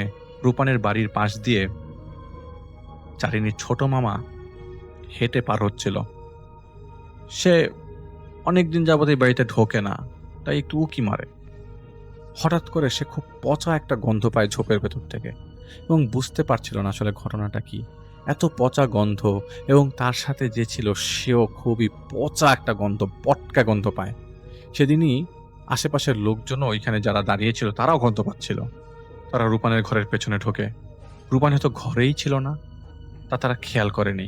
কিন্তু এত পচা গন্ধ কোথা থেকে আসবে? তারা যেয়ে দেখে আশেপাশে মাটির একটা উঁচু ঢিবি আছে এবং সেখান থেকে গন্ধ আসছে। আর আশেপাশে মাটি ছড়িয়ে ছিটিয়ে আছে। ওদের একটা সন্দেহ হয়, কি জানি মনে করে তারা তৎক্ষণাৎ সেখানের মাটিটা খুঁড়ে ফেলে। কোনো কুকুর-টুকুর যদি ওখানে দাফন করে, ঠিকমতো হয়তোবা দাফন করে না, যদি কুকুর মনে হয় মাটি চাপা দেওয়া হয় না, এরকম কিছু চিন্তা করে তারা মাটির খুঁড়ে ফেলে। এবং সেখানে কোদালও ছিল একটা কর্নারে। আর সহ্য হচ্ছিল না। গন্ধ মারাত্মক। খুব কষ্ট হচ্ছিল। খুঁড়ে তাদের খোঁড়ার পর বুঝতে বাকি রইল না এবং ওই দৃশ্য দেখার পর বুঝা গেল যে এটা চারিনীর লাশ। তো সেখানের আইন শৃঙ্খলা রক্ষাকারী বাহিনীদের কাউকে খবর দেওয়া হয় এবং খবর দেওয়া হলে ইনফর্ম করা হয় এবং তারা আসে এবং এলাকার লোকজন জমে যায়। তারা ভিড় জমিয়েছিল। চারিনীর বাবার মামার অবস্থা খুব খারাপ। ঘটনাটা সবার সামনে আসার আগে রূপান বুঝে গেছিল তার আর রক্ষা নেই। আর তাদের মুখ্য মানে তাদের যে রাজা বলতে গেলে তাদের যে মেইন প্রধান, তারা জেনে গেছিল। এবং বৌদ্ধদের মধ্যে এই জিনিসটা আছে যে অহিংস পরম ধর্ম আর জীব হত্যা নাকি মহাপাপ। আর এদিকে একজন মানুষকেই মেরে ফেলা হয়েছিল এবং রূপানের বিচারের কথা চলছিল এবং বিচারের আগের দিনই শাস্তি পাবার আগেই তিনি রূপান স্বীকার করে এবং পরবর্তী দিনই ডেট ছিল যে রূপানকে শাস্তির আওতায় আনা হবে। তো রূপান স্বীকার করে যে তিনি চারিণীকে মেরে ফেলেছে এবং কিভাবে মেরে ফেলেছে সেটা সে বিচারের দিন বলবে। তো শাস্তি পাবার আগের দিনই রূপান গাছের সাথে ফাঁস লাগিয়ে আত্মহত্যা করে ফেলে। জানা যায়নি সে কিভাবে চারিণীকে মেরে ফেলেছে। চারিণীর দেহ সৎকারের পরও চারিণীর বাবা মা প্রায় সময় চারিণীকে তাদের উঠানে দেখতে পেত, আশেপাশে দেখতে পেত, কিন্তু কিছুদিন যাবার পর, কয়েক বছর যাবার পর সেটা আর আসেনি। কিন্তু তাদের মধ্যে হয়তো একটা খারাপ ফিলিং কাজ করছিল এবং সবচেয়ে বেশি ফিলিং কাজ করছিল আসলে রূপান কিভাবে চারিণীকে মারলো। কিন্তু রূপানও তো পরে আত্মহত্যা করে ফেললো এবং জিনিসটা এমন ভাবে যে রূপান যে গাছের সাথে আত্মহত্যা করে, এটা একটা মোটামুটি এমন একটা জায়গার গাছ যেখান দিয়ে মানুষজন খুব ইজিলি চলাফেরা করে এবং মানুষজন এখানে একটা খুবই নাম করা একটা ঘটনা। আমি আরিয়ান হাসান হৃদয়।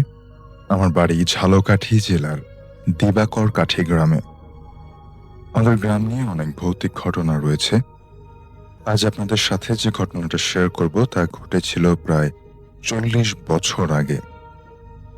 আমাদের গ্রামে তখনও বিজলি বাতি পৌঁছায়নি। প্রথমেই বলে নেই, ঘটনাটি আমার আব্বু এবং আমার দাদির মুখে আমি শুনেছি। ঘটনাটি ঘটেছিল আমার দাদির সাথেই। আমার দাদা ছিলেন একজন ওঝা টাইপের লোক। তিনি জিন তাড়াতে পারতেন। তিনি যখনই জিন তাড়াতে বাড়ির বাইরে যেতেন তখন বাড়ি শক্ত করে বন্ধক করে দিয়ে যেতেন এবং সেদিন বাড়ি থেকে বের হওয়া সকলের মানা থাকত। দাদা একদিন খুব তাড়াহুড়োর সহিত জিন তাড়াতে রওনা হলেন। সেদিন তিনি বাড়ি বন্ধক দিতে ভুলে যান। তিনি যেই বাসায় জিন তাড়াতে গিয়েছিলেন সেই বাসাতে পৌঁছতে রাত 8টার মতো বেজে যায়। তিনি অনেক সাধনা করে একসময় জিনটাকে পরাজিত করেন এবং জিনটা যাকে ভর করেছিল তার দেহ থেকে জিনটাকে ছাড়িয়ে দেন। জিনটাকে ছাড়িয়ে দিতেই সেটা হুঙ্কার দিয়ে বলে, আমি গেলাম তোর বাড়িতে। তো দাদা উত্তর দিলেন, যা তুই যা পারিস কর গিয়ে। কিন্তু সাথে সাথেই দাদার খেয়াল হলো যে তিনি আজ তাড়াহুড়ো করে বাড়ি বন্ধক করে দিতে ভুলে গেছেন। এর মধ্যে জিনটা দাদার বাড়িতে এসে দাদার রূপ এবং কণ্ঠ নিয়ে ঘরের বাইরে দাঁড়িয়ে দাদিকে ডাক দিলেন, জমিনা বদনাটা নিয়ে একটু আসো তো। দাদি ভাবলেন দাদা হয়তো টয়লেটে যাবেন, আর গ্রামের টয়লেটগুলো বাড়ি থেকে একটু দূরে হয়। দাদি পানি নিয়ে বের হয়ে খেয়াল করলেন যে দাদা টয়লেটের দিকে না গিয়ে বাগানের দিকে চলে যাচ্ছে। দাদি সাথে সাথেই বুঝতে পারলেন যে এটা দাদা নয়, তাই তিনি দ্রুত ঘরের দিকে চলে আসতে লাগলেন। হঠাৎ একটা দমকা বাতাসে দাদির হাতের কুপিটা নিভে গেল। তিনি দৌড় দিলেন ঘরের দিকে, কিন্তু জিনটা এক টানে দাদিকে উঠোনের পাশ থেকে তুলে নিয়ে বাড়ির পাশের পুকুরে ফেলে দিল এবং চুবাতে শুরু করলো। তখন মাত্র তখন মাত্র একবার বড় ফুফুর নাম ধরে আমার দাদির ডাক দিতে পেরেছিলেন। তিনি আকলিমা বলে ডাক দেন এবং সৌভাগ্যবশত সেই ডাক আমার ফুফুর কানে পৌঁছায়। আমার ফুফু এবং ফুফা দৌড়ে এসে দেখে দাদি পুকুরের মাঝে অজ্ঞান অবস্থায় ভাসছেন। এরপর তারা দাদিকে দ্রুত উদ্ধার করে ঘরে নিয়ে যায় এবং সেবা চিকিৎসা করে দাদিকে সুস্থ করে তোলা হয়। ঘটনাটা এখানে শেষ হলে ভালো হতো, কিন্তু এরপর থেকে দাদি প্রায় কিছু ভয়ঙ্কর স্বপ্ন দেখতে লাগলেন। দাদা তাই আমাদের পুরো বাড়ির শিক দিয়ে দেন এবং সন্ধ্যার পর কারো বাড়ির বাইরে যাওয়া নিষিদ্ধ করে দেন। এরপর দাদা জীবিত থাকাকালীন সময় আর কিছু ঘটেনি, কিন্তু দাদা মারা যাবার পর থেকে প্রতিবেশীরা কেউ রাত 2-3টার দিকে বাড়ির বাইরে বের হলে দেখতে পান যে পুকুরের সেই পাড়টাতে আমার দাদার প্রতিরূপে কেউ একজন বসে আছে। হয়তো এটাই সেই জিন যার প্রতিশোধ নেয়া এখনো বাকি, অথবা হয়তো দাদার আত্মা যা আমাদের রক্ষা করার জন্য এখনো আসে। দয়া করে পড়ে শোনাবেন। মেলটা পাঠিয়েছেন আরিয়ান হাসান হৃদয়।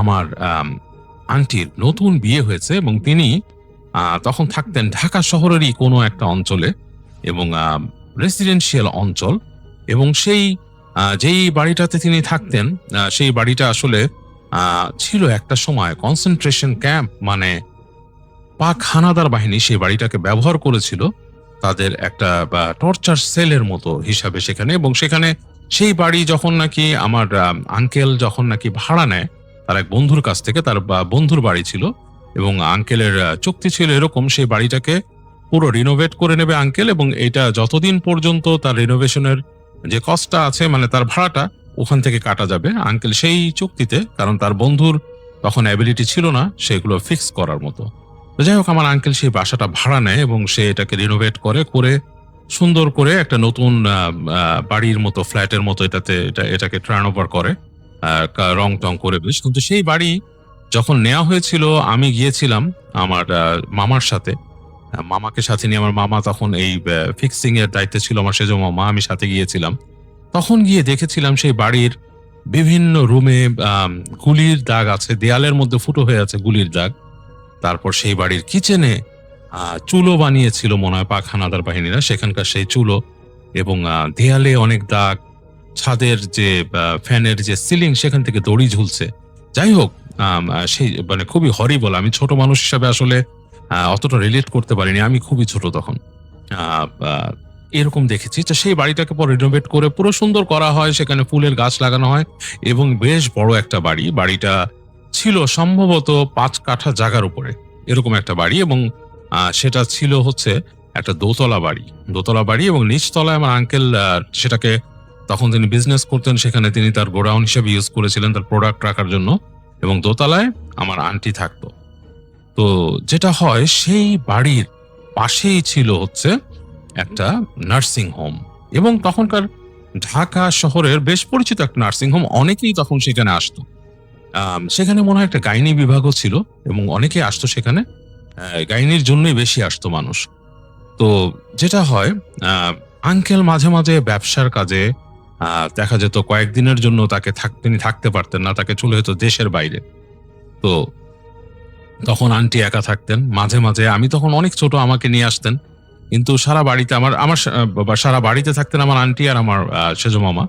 তখন সেজো মামা আন্টির ছোট, তখন তিনি থাকতেন, এবং মাঝে মাঝে সেজো মামা আবার নিজেদের বাড়ি চলে যেতেন। তখন আন্টি কিন্তু একা হয়ে যেত। কোনো সময় আমাকে একা নিয়ে আসছেন ওখানে সাথে থাকার জন্য, কখন উনি একাই থেকেছেন পুরো বাড়িতে, আপনি বুঝে দেখেন একটা বড় ফ্ল্যাটে একা। তো যেটা হয় একদিন রাত্রেবেলা আন্টির যে বেডরুম তার পাশেই বারান্দা ছিল, টানা বারান্দা, এই মাথা তো ওই মাথা, এবং তার পাশেই সেই নার্সিং হোমের পেছনের অংশ। তো রাতের বেলা আন্টি শব্দ শুনছেন, কারা যেন ফিসফিস করে কথা বলছে বারান্দার মধ্যে। তো উনি একটু ভয় পেয়ে গেলেন। এত বড় বাড়িতে একলা বারান্দা এবং বাসায় কেউ নেই ওই দিন। তো উনি ফিসফিস শুনছেন, মনে হচ্ছে ফিসফিস করে কথা বলছে কেউ। তো উনি বিছানা থেকে ওঠেন, উঠে আস্তে করে যান। সারা রুম কিন্তু অন্ধকার, হালকা আলো আসছে রুমের মধ্যে, এবং সেই বেডরুমও বেশ বড় ছিল। তখনকার আমলের বাড়িগুলোর রুমগুলো অনেক বড় বড় ছিল। উনি আস্তে আস্তে হেঁটে হেঁটে যান, যে উনি জানলা দিয়ে উকি দেন। ওনার কাছে মনে হচ্ছে যে দুটা ছায়া দাঁড়িয়ে কথা বলছে বারান্দার কর্নারে, যে জায়গাটা নার্সিং হোমের পেছনের দিক। তো উনি ভালো মতন দেখতে দেখতে উনি আস্তে করে পর্দাটা সরান। পর্দা সরায় ওনার কাছে মনে হয় কেউ দাঁড়িয়ে কথা বলছে। এই পর্যায়ে উনি একটু সাহস করে রুমের দরজায় যান এবং দরজাটা আস্তে করে খোলেন, খুলে উকি দেন। যখনই উনি উকি দেন তখন মনে হলো যে ওখান থেকে কিছু একটা ভ্যানিশ হয়ে গেল। কোনো শব্দ নাই, কথা নাই, একদম নীরবতা, এবং পুরো থম মেরে গেছে জায়গাটা। আন্টি খুব ভয় পেয়ে যান, এবং তিনি তখন কিন্তু রাত ছিল যতটা, মানে তখনও ঠিক ঘুমানোর সময়, মানে ঘুমানোর সময় হয়ে গেছে ঢাকাতে, কিন্তু খুব গভীর রাত না। উনি সাথে সাথে এতটাই ভয় পান যে উনি বাসা লক করে বের হয়ে উনি ওইখান থেকে আমাদের বাসায় চলে আসেন। সো তখন হয়তো রাত 11টা-12টা বাজে, এরকম একটা সময়। আমাদের বাসা থেকে খুব বেশি দূরে না জায়গাটা, মানে আপনি যদি রিক্সায় যাওয়া আসা করেন হয়তো 25 মিনিট লাগতে পারে, 20-25 মিনিট। তখনকার সময় আরো কম সময় লাগতো, আর গাড়ি হলে আরো কম সময় আসা যায়। যাই হোক, উনি চলে আসেন আমাদের বাসায় এবং এই ঘটনাটা বলেন। খুবই ভয়ঙ্কর একটা ব্যাপার। ওই বাসাটায় কিন্তু যেই থেকেছে এই ধরনের কিছু একটা আভাস পেত, মনে হতো যে ওইখানকার করিডোরে কেউ হাঁটা চলা করছে, এরকম একটা ব্যাপার। এবং রাতের বেলা থুম মেরে যেত, মানুষের মনে হতো যে ওখানকার লিভিং রুমের মধ্যে কেউ একজন আছে, বসে আছে, মানে এইরকম একটা পরিবেশ থাকতো সেই বাসাটার ভেতরে। এবং সবচেয়ে মজার ব্যাপার হচ্ছে ওই বাসার পরবর্তী কয়েকটা বাসাও একই রকম ছিল। মানে সেগুলো একসময় সেই হানাদার বাহিনীরা কনসেন্ট্রেশন ক্যাম্পের মতো ইউজ করতো। তো সেই বাসার ভেতরে পাশের বাড়ির ভদ্রমহিলা তিনি আমার খালাকে বলেছেন, তিনি ওই বাসায় যখন থাকা শুরু করলেন, তিনি একদিন শুয়েছিলেন রাতের বেলা। তার কাছেও মনে হতো যে তার বাসায় কেউ চলাফেরা করে। তো তিনি একদিন শুয়ে আছেন গভীর রাতে, তো তার কাছে হঠাৎ করে মনে হলো তার রুমের ভেতরে কোনো একটা উপস্থিতি আছে, কারো একজন উপস্থিতি। তো তিনি ভয়ে একটু কুঁকড়ে গেলেন, মানে তিনি মনে করছেন যে কেউ একজন আছে। হঠাৎ করে তিনি মনে হলো তার বিছানার পায়ের কাছে কোনো একটা মানুষের মতো একটা অবয়ব, মানে অন্ধকার, আরো গাঢ় অন্ধকার, এবং সে তার পায়ের কাছে বসে হু হু করে কান্না শুরু করলো, হু হু করে কাঁদছে। এবং তিনি তো পুরো জমে গেলেন, তার সারা শরীরের রোম দাঁড়িয়ে গেল। একসময় তিনি প্রায় সেন্স লুজ করে ফেলছিলেন। তিনি দোয়া পড়তে পড়তে কোন সময় ঘুমিয়ে গেছেন। প্রচন্ড ভয়ে তিনি শক্ত হয়ে ঘুমিয়ে গেছিলেন, এবং তার আসলে আর কোনো হুঁশ ছিল না। পরে যখন ঘুম ভাঙে তিনি দেখেন সেই রুমে তিনি শুয়ে আছেন। তো পরবর্তীতে সেই বাসাটা মনে হয় বন্ধ করেন কোনো মৌলভী সাহেবকে ডেকে। তো এই যে নার্সিং হোমের সাথে এটার কতটুক সংযোগ আমি জানি না। বাসাগুলোও ছিল এক সময়কার মানে কি বলবো যে হন্টেড হয়ে গেছে কোনোভাবে। সেখানে টর্চার সেল ছিল, আপনারা বুঝতে পারছেন। এইরকম কিছু জায়গা, আমি যেই জায়গার বাড়িগুলোর বর্ণনা দিলাম সেই জায়গাগুলো কিন্তু খুবই মানে প্রমিনেন্ট জায়গা ঢাকা শহরের, এবং এইসব জায়গায় এই ধরনের জিনিস হয়েছিল, স্মৃতি ছিল সেই বাড়িগুলোতে। এবং আপনাদেরকে আমি বলেছি আমার বাসার খুব কাছাকাছি একটা বাসায়, সেই বাসাটা মানে আমি তো খুবই ছোট, তখনকার আসলে স্মৃতি মনে নেই। সেই বাসায় যখন মানুষ ওঠে, তাদের নিচের যে হাউস ছিল, আন্ডারগ্রাউন্ড হাউস থেকে অনেক মানুষের খুলি বের করা হয়েছিল, এবং সেই বাসায় কিন্তু অনেক রকম ভৌতিক কাহিনী হতো। আপনাদেরকে আমি কয়েকদিন আগেই শেয়ার করেছি। তো এই ব্যাপারগুলো তো ঘটতো। এরকমই আরেকটা বাসার কাহিনী বলি আমি আপনাদেরকে। এটা নার্সিং হোম রিলেটেড না, বাট এই বাসাটার মধ্যে হন্টেড ব্যাপার স্যাপার ঘটতো, এবং এই একই রিজিয়নেরই একটা বাসা। সেই বাসায় আমার এক রিলেটিভ, আমি এত ক্লোজলি জিনিসটা ব্যাখ্যা করলাম না, আমার এক রিলেটিভ তিনি থাকতেন, এবং সেই বাসাতে অনেক কিছু ঘটতো, এই ধরনের জিনিসপত্র। তো রাতের বেলা তিনি একদিন ঘুমিয়েছেন এবং সেই বাসা আমি গিয়েছি। সেই বাসার মধ্যে রাত 8টা-9টা বাজলে বাসাটার মধ্যে মনে হতো বাসাটা ভারী হয়ে গেছে। এটার একটা সাম সোর্ট অফ মানে ফিল পাওয়া যেত এবং অনেকেই পেত, যারাই নাকি একটু অতিপ্রাকৃত জিনিস বিশ্বাস করে তারাই এই ফিলটা পেত। এটা কিন্তু আসলে আমি কি বলবো, এটা আসলে ইটস নট মানে somebody is making it up, not like that. এটা কেউ বানিয়ে বলছে এরকম না, আসলেই পেত যারা থাকতো। সেই বাসাটা ভারী হয়ে যেত রাতের বেলা। একদিন রাতের ঘটনা, তা আমার সেই রিলেটিভ তিনি ঘুমাচ্ছেন, ধরুন আমার এক আঙ্কেল, তিনি ঘুমাচ্ছেন রাতের বেলা। রাতের বেলা ওনাকে রেস্টরুমে যেতে হবে। তো সেই বাসাগুলো তো পুরোনো আমলের বাড়ি, সেখানে কিন্তু তখন অ্যাটাচড বাথরুম ছিল না, একতলা বাড়ি ছিল।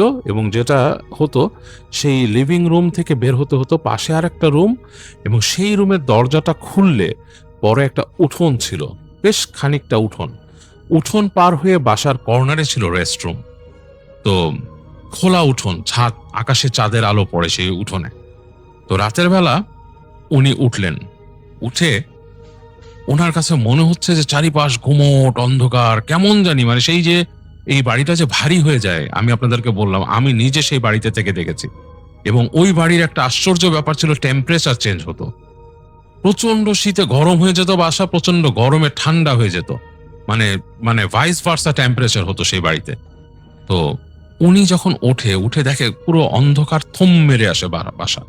তো তিনি আন্টিকে রেখে আস্তে করে ওঠেন, উঠে হেঁটে হেঁটে যান, পাশের রুমটা পার হন, হয়ে তিনি দরজাটা খোলেন উঠোনে বের হওয়ার জন্য। তো যখন দরজা খুলছেন, তিনি দেখছেন যে একজন লম্বা মানুষ হেঁটে যাচ্ছে, উঠোন দিয়ে হাঁটছে।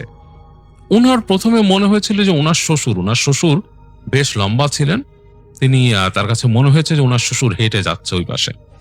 তো উনি যখন নাকি তাকিয়ে দেখে, উনি মনে করে ওনার শ্বশুর। উনি গেটটা আরেকটু খুলে দিয়ে উনি ডাকতে যাচ্ছিলেন যে আব্বা। পরবর্তী কয়েক সেকেন্ডে উনি অনুধাবন করেন যে হাঁটছে, যে উঠানে যে হাঁটছে, ওনার শ্বশুরের হাইট হবে 6 ফিট বা সামথিং লাইক দ্যাট। বাট সেই যে মানুষটা বা যেই জিনিসটা হাঁটছে, সেটার হাইট মিনিমাম 8 থেকে 10 ফিট, মানে 10 ফিট না হলে 8 ফিট উচ্চতা, মানে ওনার শ্বশুর থেকে প্রায় 2 হাত উঁচু বা 1 হাত উঁচু হাঁটছে। এবং উনি যখন দেখেছে তখন সেটা কিন্তু ওনার দিক পেছন ফিরে আছে। তো উনি ডাকতে গিয়েও কিন্তু চুপ করে গেছেন এবং গেটটা অনেকটা ফাঁক করছিলেন, গেটটা আস্তেই করে অনেকটা উনি মানে বন্ধ করে দেন, হালকা ফাঁক করে উনি তাকান। তখন দেখেন যে সেই জিনিসটা সামনের দিকে ফিরেছে, মানে পেছন উনার দিকে ফিরে হেঁটে আসছে এইদিকে। এবং তিনি কোনো চেহারা দেখতে পাচ্ছেন না, চেহারার জায়গাটা অন্ধকার, শরীরটা মনে হচ্ছে খালি গায়ে কোনো কাপড় নেই, এবং চেহারা অন্ধকার, কোনো চেহারা নেই সেই জায়গায়, এবং সেটা হেঁটে আসছে। তো যখন ওনার দিকে আসছে, বেশ কাছাকাছি চলে আসছে, একটা পিলারের কাছে আসছে, উনি গেটটা আস্তে করে চেপে বন্ধ করে দিয়ে উনি দৌড়ে এসে বিছানায় শুয়ে পড়েন। কিছু একটা সেখানে হাঁটতো। এটা হচ্ছে সেই বাড়ির একটা ঘটনা। এই বাড়ির আরো অনেক ঘটনা আছে, এবং আমি ছোটবেলায় সেই বাড়িতে থেকে টেম্পারেচার শিফট করতে দেখেছিলাম, এবং আমার নার্ভের উপর এমন চাপ পড়েছিল যে আমি সেই আঙ্কেল আন্টিকে ডাকতে বাধ্য হয়েছিলাম। আমি তখন অনেক ছোট ছিলাম, হয়তো ক্লাস 4-5-এ পড়তাম, সামথিং লাইক দ্যাট। তো সেই বাড়ির অনেক এরকম ঘটনা আছে। তো এই ধরনের ব্যাপার স্যাপার কিন্তু ঘটে। ডাক্তার এইচ যে বললেন হাসপাতালের ব্যাপারটা আমি বলেছি যে অনেক হাসপাতাল আছে, এখনকার হাসপাতালগুলো অনেক আধুনিক হয়ে গেছে, অনেক লেটেস্ট লাইটিং, লেটেস্ট ডেকোরেশন আশেপাশে। আপনাকে দেখে ভৌতিক ব্যাপারগুলো মনে হবে না আপনার, কিন্তু যদি একটু পুরোনো আমলের হাসপাতালগুলোতে যান, অনেক কিছুই কিন্তু আপনার কাছে মনে হবে। এবং আমি নিজেও দেখেছি, আমি এই বাংলাদেশে ঢাকা শহরের অনেক হসপিটালে রাতে হাঁটা চলা করে দেখেছি, বসে থেকে ওয়েটিং রুমে দেখেছি, এমনকি হেঁটে মর্গের কাছে চলে গিয়েছি রাতের বেলা। অ্যান্ড মানে ওই ধরনের ফিলগুলো কিন্তু চলে আসে, হঠাৎ মনে হয় যে কোনো কিছু হয়তো সামনে চলে আসবে। আর আজকে আমি যেই ঘটনাটি আপনাকে শেয়ার করব, এই ঘটনাটি একটি গ্রামের ঘটনা, যেই গ্রামটির নাম হচ্ছে কালোপুর গ্রাম। রাসেল ভাই, এই ঘটনাটা আজকে থেকে প্রায় ৫০ থেকে ৬০ বছর আগের একটি ঘটনা। তো এই ঘটনাটি আমি আমার একজন নানুর মুখ থেকে শুনেছিলাম। তো রাসেল ভাই, কোনো কথা না বাড়িয়ে সরাসরি আমি ঘটনায় চলে যাচ্ছি। গ্রামটার নাম যেমন কালোপুর, ঠিক সেই গ্রামটায় কালো দিঘি নামে একটা পুকুর ছিল। সেই পুকুরটাকে নিয়েই আমাদের আজকের ঘটনা। রাসেল ভাই, সেই গ্রামটা এত সুন্দর একটা গ্রাম ছিল, শুধুমাত্র এই কালো পুকুরটাকে বাদ দিয়ে বাকি সব কিছুই অনেক সুন্দর। চারদিকে ঘন বাঁশবাগান, ক্ষেতের জমি, মানুষের মধ্যে মিলবন্ধন সব কিছুই ছিল। কিন্তু সেই গ্রামের যে কালো দিঘিটা ছিল, সেই দিঘিটার উপরে একটা মানে পিচাস বা একটা অবয়ব বা একটা খারাপ আত্মার আচর ছিল বলে অনেকেই মনে করত। তো রাসেল ভাই, গ্রামের যারা বয়োজ্যেষ্ঠ ছিল, আমার নানার যারা আর কি বাবার বয়সী যারা ছিল, তখন তো আমার নানা একদমই আর কি ইয়াং বয়সের ছিল, ২০-২৫ বছর তখন তার বয়স। তো আমার নানার যারা আর কি ছিল, বাবা বা চাচা ছিল, তারা সবসময় এই কথাটা বলতেন, আমাবস্যার রাতের ওই যে কালো দিঘির পাড় আছে, সেই কালো দিঘির পাড় দিয়ে কেউ একা হেঁটে যেও না। কারণ ওই পানিতে গ্রামের পুরনো অতীত লুকিয়ে আছে, যা দেখা কোনো মানুষের পক্ষে সম্ভব না। আর যদি কেউ দেখেই ফেলে, তাহলে তার এই পৃথিবীতে বেঁচে থাকার মতো আর কোনো কিছুই বাকি থাকবে না। যাই হোক রাসেল ভাই, এই কথাটি মেনে চলতো সবাই। গ্রামের যারা যারা ছিল সবাই কথাটি মেনে চলতো। আর পুকুর পাড়ের ওই দিকে কেউ ভুল করেও যাইতো না। আমাবস্যার রাত তো দূরের কথা, এমনিতে রাতেও সেদিকে কেউ যেত না। রাতের আগেই ওই দিকের কাজ যত ছিল সব কিছুই তারা মানে কি বলে পার করে আসতো। তো রাসেল ভাই, যেই ঘটনাটি আমি শেয়ার করব, এই ঘটনাটার মূল যে মানে যাকে নিয়ে ঘটনাটা, তার নাম হচ্ছে আমার মানে নানার বন্ধু, তার নাম হচ্ছে রফিক। আর এই রফিক নানুর একটা খুবই বদ অভ্যাস ছিল যে উনি সবসময় কি করে, এই যে ভুতুড়ে জিনিসগুলো যেগুলো আছে সেগুলোর উনি আর কি তখন খোঁজখবর নিত, খোঁজখবর রাখতো। ওনাকে আসলে এই বিষয়গুলো খুব ইন্টারেস্টিং লাগতো। উনি সবসময় কোথায় ভূত আছে, কোথায় কার সাথে ঝগড়া লাগছে, কোথায় খেলা আছে, কোথায় কি আছে না আছে। মানে রাসেল ভাই, এলাকার কিছু ছেলে থাকে না, সবসময় আর কি দৌড়াদৌড়ি লাফঝাপ করে বেড়ায়। তো আমার নানুর যে বন্ধু ছিল রফিক, উনি আর কি এরকম লাফঝাপ করে বেড়াইতো আর কি। তো একদিন রাত্রে উনি ওনার যে বন্ধুরা ছিল, সেই বন্ধুরা মিলে ওই যে পুকুরটা ছিল, সেই পুকুরটার পাশে একটা আবার রাসেল ভাই নারিকেল গাছ ছিল, যেই নারিকেল গাছটার মধ্যে প্রচুর পরিমাণে ফলন আসতো। খুব মানে নারিকেল ধরতো ওখানে, এত বেশি নারিকেল হইতো যেই নারিকেলগুলো আসলে কেউ পেরে নিয়ে যাইতো না, কারণ সবাই ভয় পাইতো যে ওই পুকুরের ওই দিকে গেলে কি হয় না হয়, আবার এই নারিকেলগুলো পারলেও কোনো সমস্যা হয় কিনা। তো এগুলা মানে কেউ নিত না আর কি।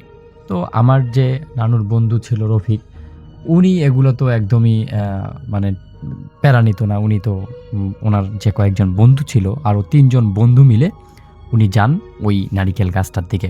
এবং সেই দিন ভুলক্রমে, বা ওনারা জানতেন কি জানতেন না এটা আমি রাসেল ভাই জানতে পারিনি, ওনারা যেদিন যান সেই দিনে আমাবস্যা হয়, মানে সেই দিনে আমাবস্যার রাত পড়ে গেছিল। তো ওনারা ওইখান থেকে ডাব পেড়ে নারিকেল আর কি খেয়ে দিয়ে যখন সবাই সবার মতো বাড়ির দিকে চলে গেল, তখন এই যে আমার নানুর বন্ধু রফিক যে ছিল, এই রফিকের সাথে একটা ভয়ানক ঘটনা ঘটে রাসেল ভাই। যেই ঘটনাটা মানে তখনকার সময়ে আমাদের নানুর যেই ব্যাচমেট ছিল বা নানুর যারা বন্ধু-বান্ধব ছিল তাদের মধ্যে অনেক একটা ইফেক্ট ফেলে।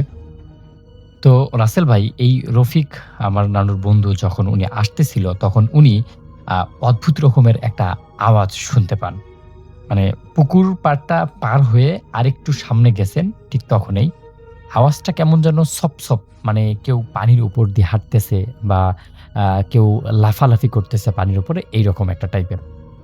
মানে এরকম একটা শব্দ শুনে উনি বেশ খানিকটা অবাক হয়ে গেলেন। কিরে, এটা হচ্ছেটা কি? এরকম পানির উপর হাঁটার শব্দ বা এরকম শব্দ তো হওয়ার কথা না। তো উনি ভাবলেন যে ওনার যে বন্ধু-বান্ধবরা ছিল বা ওনার যে বন্ধুরা ছিল, ওই বন্ধুরা হয়তো মজা করছে। তো এজন্য উনার হাতে যে লাইটটা ছিল, টর্চ লাইট, তখন রাসেল ভাই এত মানে আধুনিক লাইট ছিল না। এমনিতেই মিটমিট করে জ্বলতো এরকম একটা লাইট ছিল। এই লাইটটা উনি আরকি চারপাশে একটু তাকালেন। দেখলেন যে না, কোথাও কিছু নেই। কিন্তু যখনই উনি এই লাইটের আলোটা ওই নদীর পানিতে ফেললো, আর ঠিক তখনই উনি দেখল যে নদীর পানিতে কিছু একটা নেমে আস্তে, আস্তে পাক ঠেলে হেঁটে বেড়াচ্ছে আরকি। মানে কেমন যেন একটা মনে হচ্ছে যে পানির উপর দিয়ে কেউ একজন হাঁটছে বা পানির উপরে কিছু একটা মানে লড়াচড়া করতেছে এই টাইপের। তখন আমার নানুর বন্ধু যে রফিক ছিল উনি ভাবলেন হয়তো কোনো বড় মাছ বা কোনো কিছু একটা হবে। তখন উনি এটাকে কাকতালীয় ভেবে সামনের দিকে হাঁটা শুরু করলেন। কয়েক পা এগোতেই রাসেল ভাই তার ঘাড়ের কাছে হঠাৎ করে কনকনে একটা ঠান্ডা বাতাস এসে লাগলো। এমন একটা বাতাস যেন মনে হচ্ছে যেন কোনো একটা বরফ তার কানের পাশ দিয়ে গেল আরকি এই টাইপের। আর ঠিক তার সাথে সাথেই একটা অসহ্যকর পচা গন্ধ তার নাকে আসলো। এবার এই গন্ধটা এবং এইরকম একটা মানে ঠান্ডা হাওয়া যাওয়ার পর উনার টনক নড়ে গেল। উনি এখন মানে কোনো কিছুই বুঝতে পারতেছেন না যে আসলে উনার হচ্ছেটা কি বা উনার সঙ্গে কি হচ্ছে।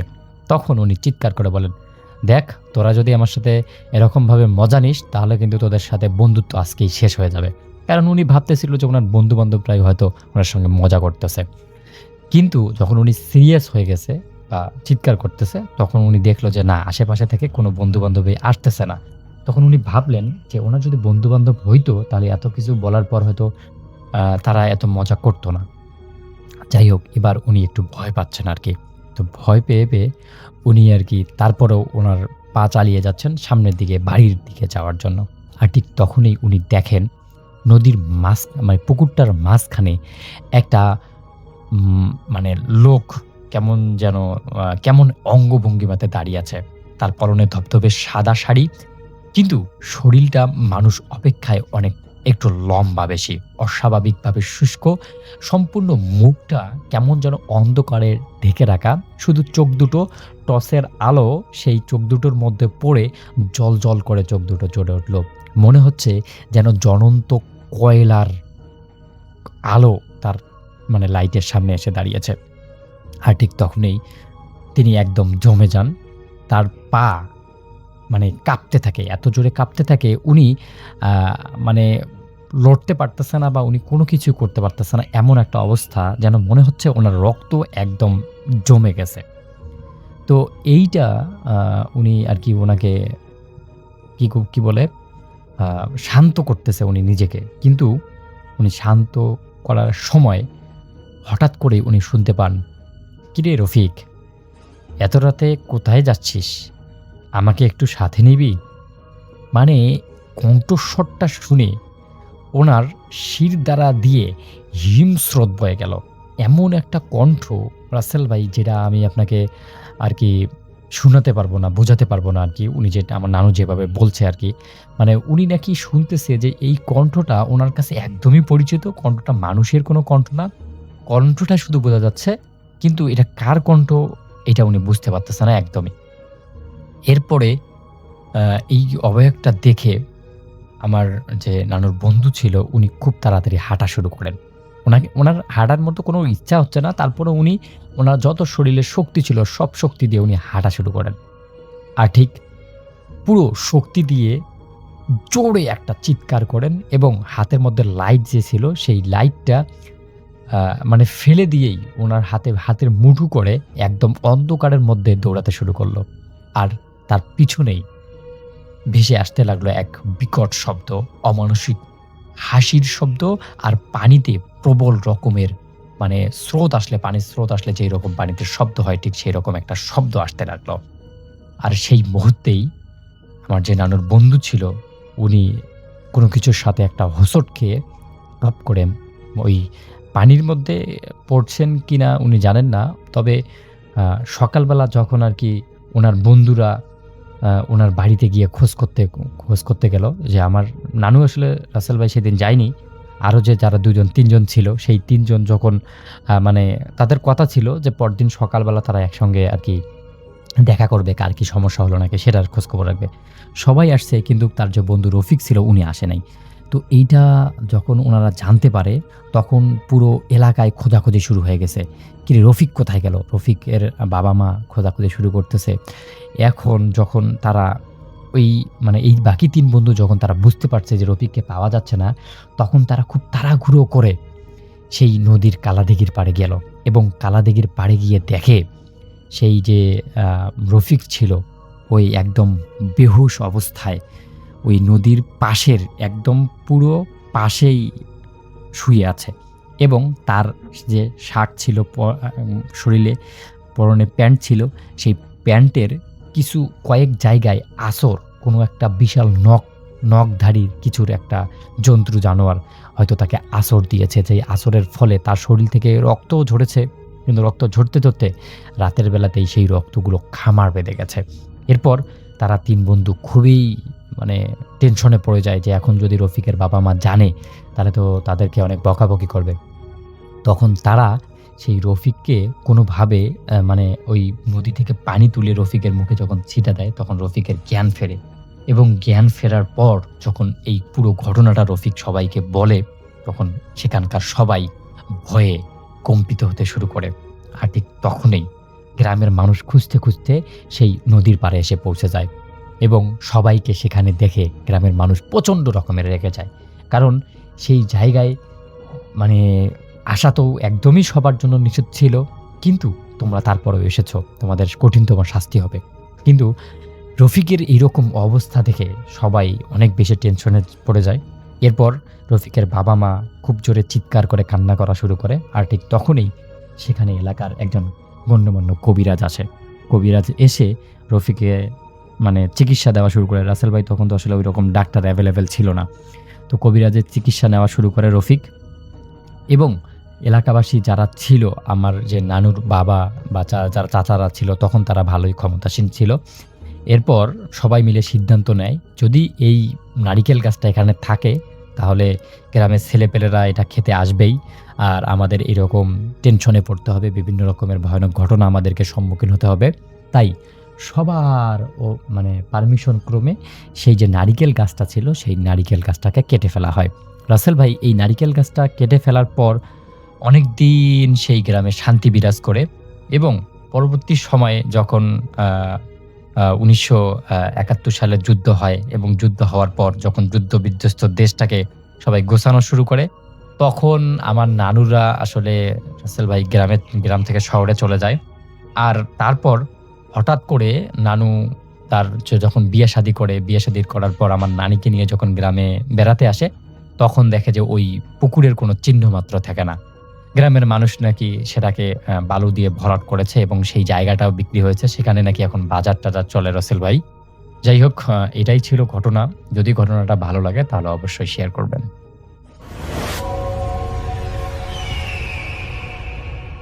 এই ঘটনার সময়কাল হচ্ছে গত বছরের নভেম্বরের ৬ তারিখ। আর সে সময় হাসান ভাই ডিউটি করতেন কন্ট্রোল রুমে। তার ডিউটির সময় ছিল রাত ১১টা থেকে রাত ৩টা পর্যন্ত। যেদিনের ঘটনা আমরা সেদিনে চলে যাই। সেদিন রাত ১০টার দিকে হাসান ভাই তার নিজের রুমে বসে তৈরি হচ্ছিলেন অফিসে যাওয়ার জন্য। তার বাসা থেকে তার অফিসের দূরত্ব ২০ মিনিটের হাঁটা পথ। তো তিনি যখন রেডি হচ্ছিলেন তখন তিনি লক্ষ্য করেন তার রুমের একটা জানালা খোলা এবং সেখান দিয়ে ঠান্ডা বাতাস ঘরে ঢুকতেছে। তো তিনি এগিয়ে যান সেই জানালা বন্ধ করার জন্য। তো তিনি যখন জানালার কাছে এসে দাঁড়ালেন তখন তিনি নিচে তাকিয়ে দেখেন যে সামনে মানে নিচে অনেকগুলো লোকের জটলা।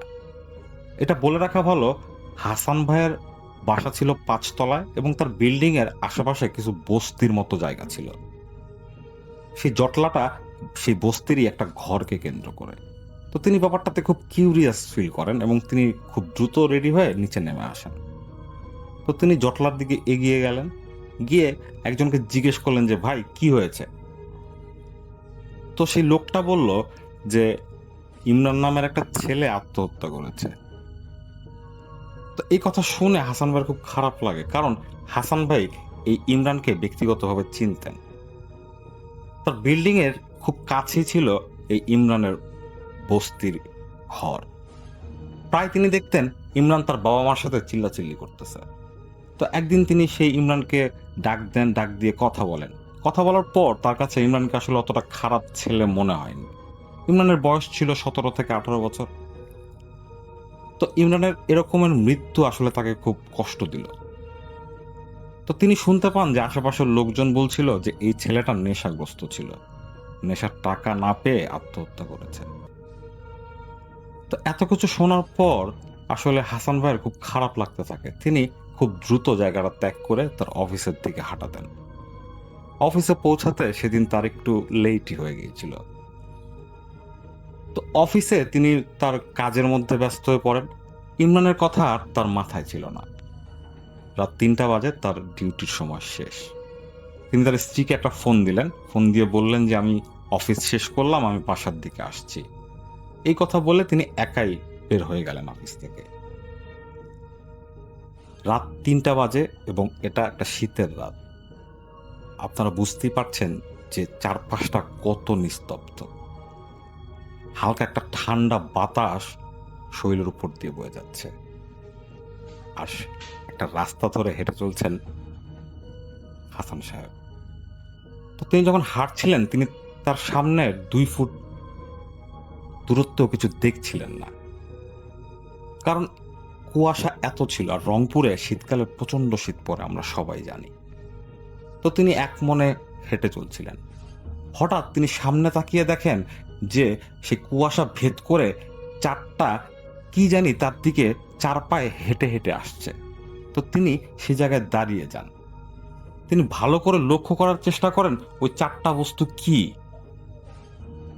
তিনি হঠাৎ বুঝতে পারেন ওই 4টা কুকুর, এবং সেই কুকুরগুলো দেখতে খুবই অস্বাভাবিক। তিনি ভয় পেয়ে যান এবং সেই কুকুরগুলো গর্জন দিতে দিতে হাসান ভাইয়ের দিকে এগিয়ে আসছিল। সেই নিস্তব্ধ রাতে সেই কুকুরের গর্জন হাসান ভাইয়ের বুকে কাঁপুনি ধরিয়ে দেয়।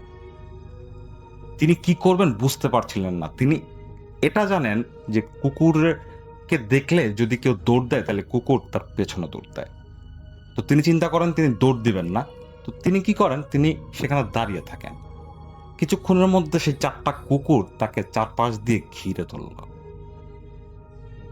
এটা দেখার পর হাসান সাহেব সে জায়গায় আতঙ্কে জমে যান। তিনি বুঝতে পারেন যে এখনই হয়তো এই 4টা হিংস্র কুকুর তার উপর ঝাঁপিয়ে পড়বে। ঠিক সেই মুহূর্তে তার পেছন থেকে কেউ একজন তাকে বলে, হাসান স্যার নাকি?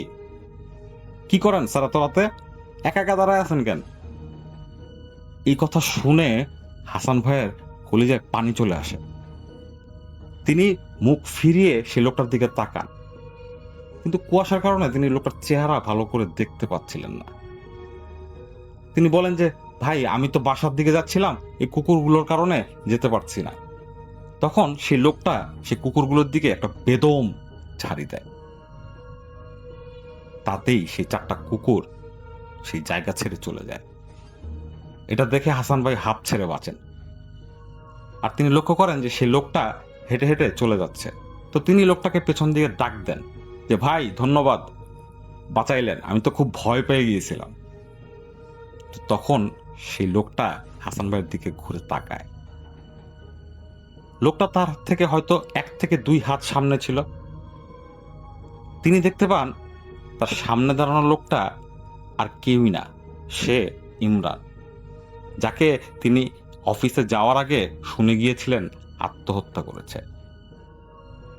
তিনি ইমরানকে দেখে অবাক হয়ে যান। তিনি হঠাৎ করেই বলে ফেলেন যে ইমরান, তুমি না আত্মহত্যা করলা, তুমি না মারা গেছো, আজকে তুমি এখানে কেন?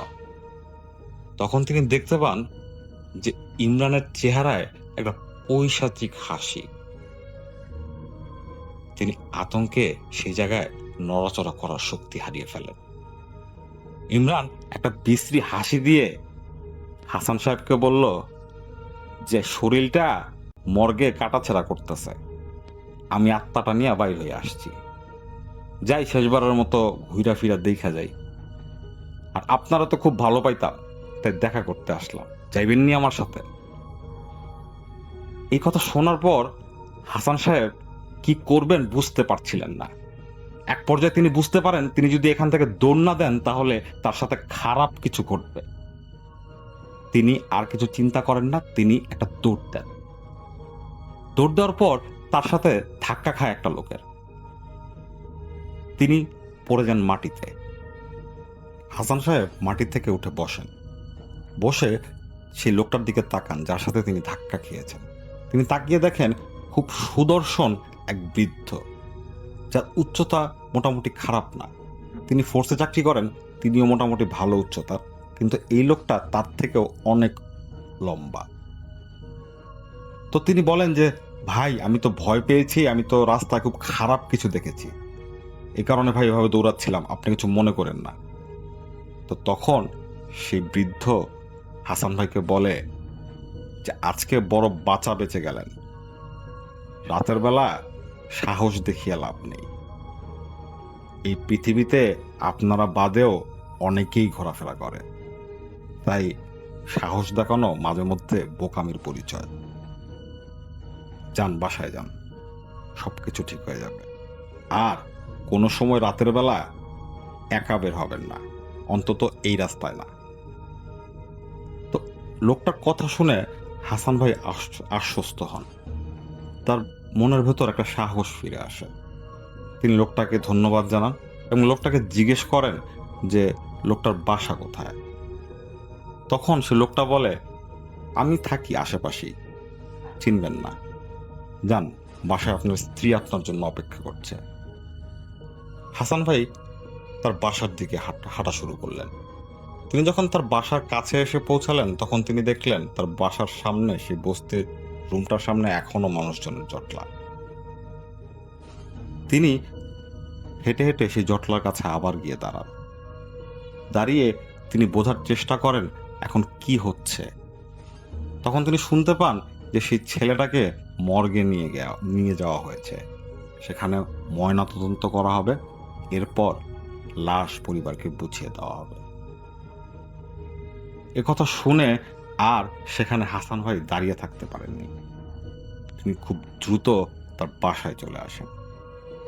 আসার পর তার স্ত্রী তাকে বলছিলেন যে, তোমার মোবাইল অফ কেন, আমি এতবার ফোন দিলাম। তো হাসান ভাই বলতেছেন, না আমার মোবাইল তো অফ না। তো তিনি পকেট থেকে যখন মোবাইল ফোন বের করেন তখন তিনি দেখেন তার মোবাইল ফোন অন, কিন্তু তার স্ত্রীর একটা ফোনও তার মোবাইলে আসেনি। এরপর দিনই হাসান ভাইয়ের প্রচন্ড জ্বর উঠে। বেশ কিছুদিন তিনি জ্বরে কাহিল হয়েছিলেন, পরে আস্তে ধীরে তিনি সুস্থ হয়ে ওঠেন। তার জীবনে অনেক ঘটনাই ঘটেছে, তার মধ্যে এই ঘটনাটা একটা নির্দিষ্ট স্থান দখল করে আছে তার জীবনে। আসসালামু আলাইকুম প্রিয় লিসেনার্স, আশা করছি আপনারা সবাই ভালো আছেন। প্রিয় লিসেনার্স, আমি শাকিল আহমেদ আপনাদের মাঝে আজকের এই এপিসোডটির মাধ্যমে বেশ কয়েকটি ভয়ানক ভয়ানক ঘটনা শোনানোর চেষ্টা করেছি।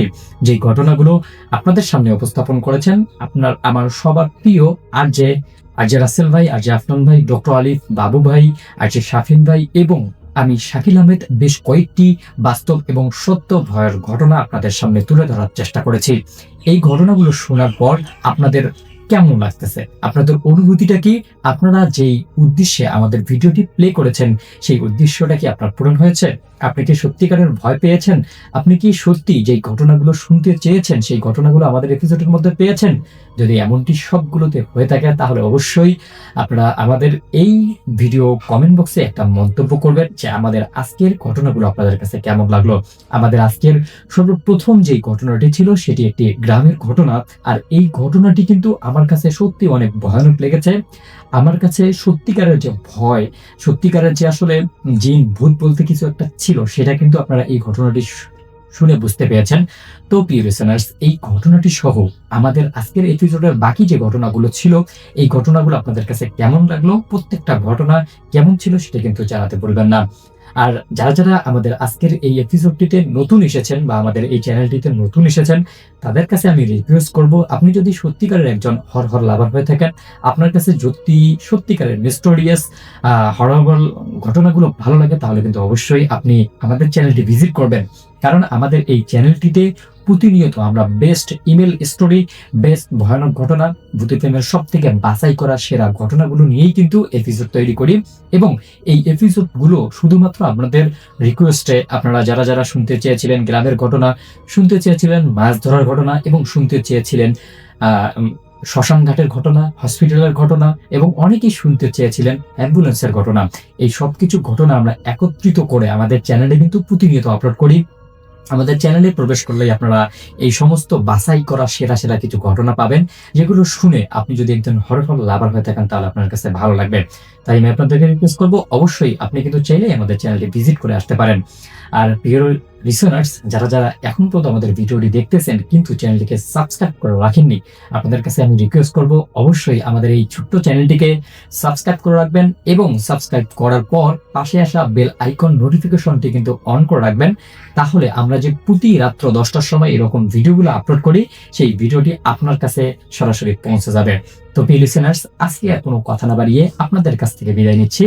আবার দেখা হচ্ছে আগামী এপিসোডে অনেকগুলো ভয়ানক ঘটনা নিয়ে, অনেকগুলো মিস্টোরিয়াস ঘটনা নিয়ে ইনশাআল্লাহ। ততক্ষণ পর্যন্ত আপনারা সবাই ভালো থাকবেন, সুস্থ থাকবেন। আপনাদের সবার মঙ্গল এবং সুস্বাস্থ্য কামনা করে আমি শাকিল আহমেদ আজকের মতো বিদায় নিচ্ছি। সবার মঙ্গল এবং সুস্বাস্থ্য কামনা করছে। আমার জন্য দোয়া করবেন, আমিও আপনাদের জন্য দোয়া করি। আল্লাহ হাফেজ।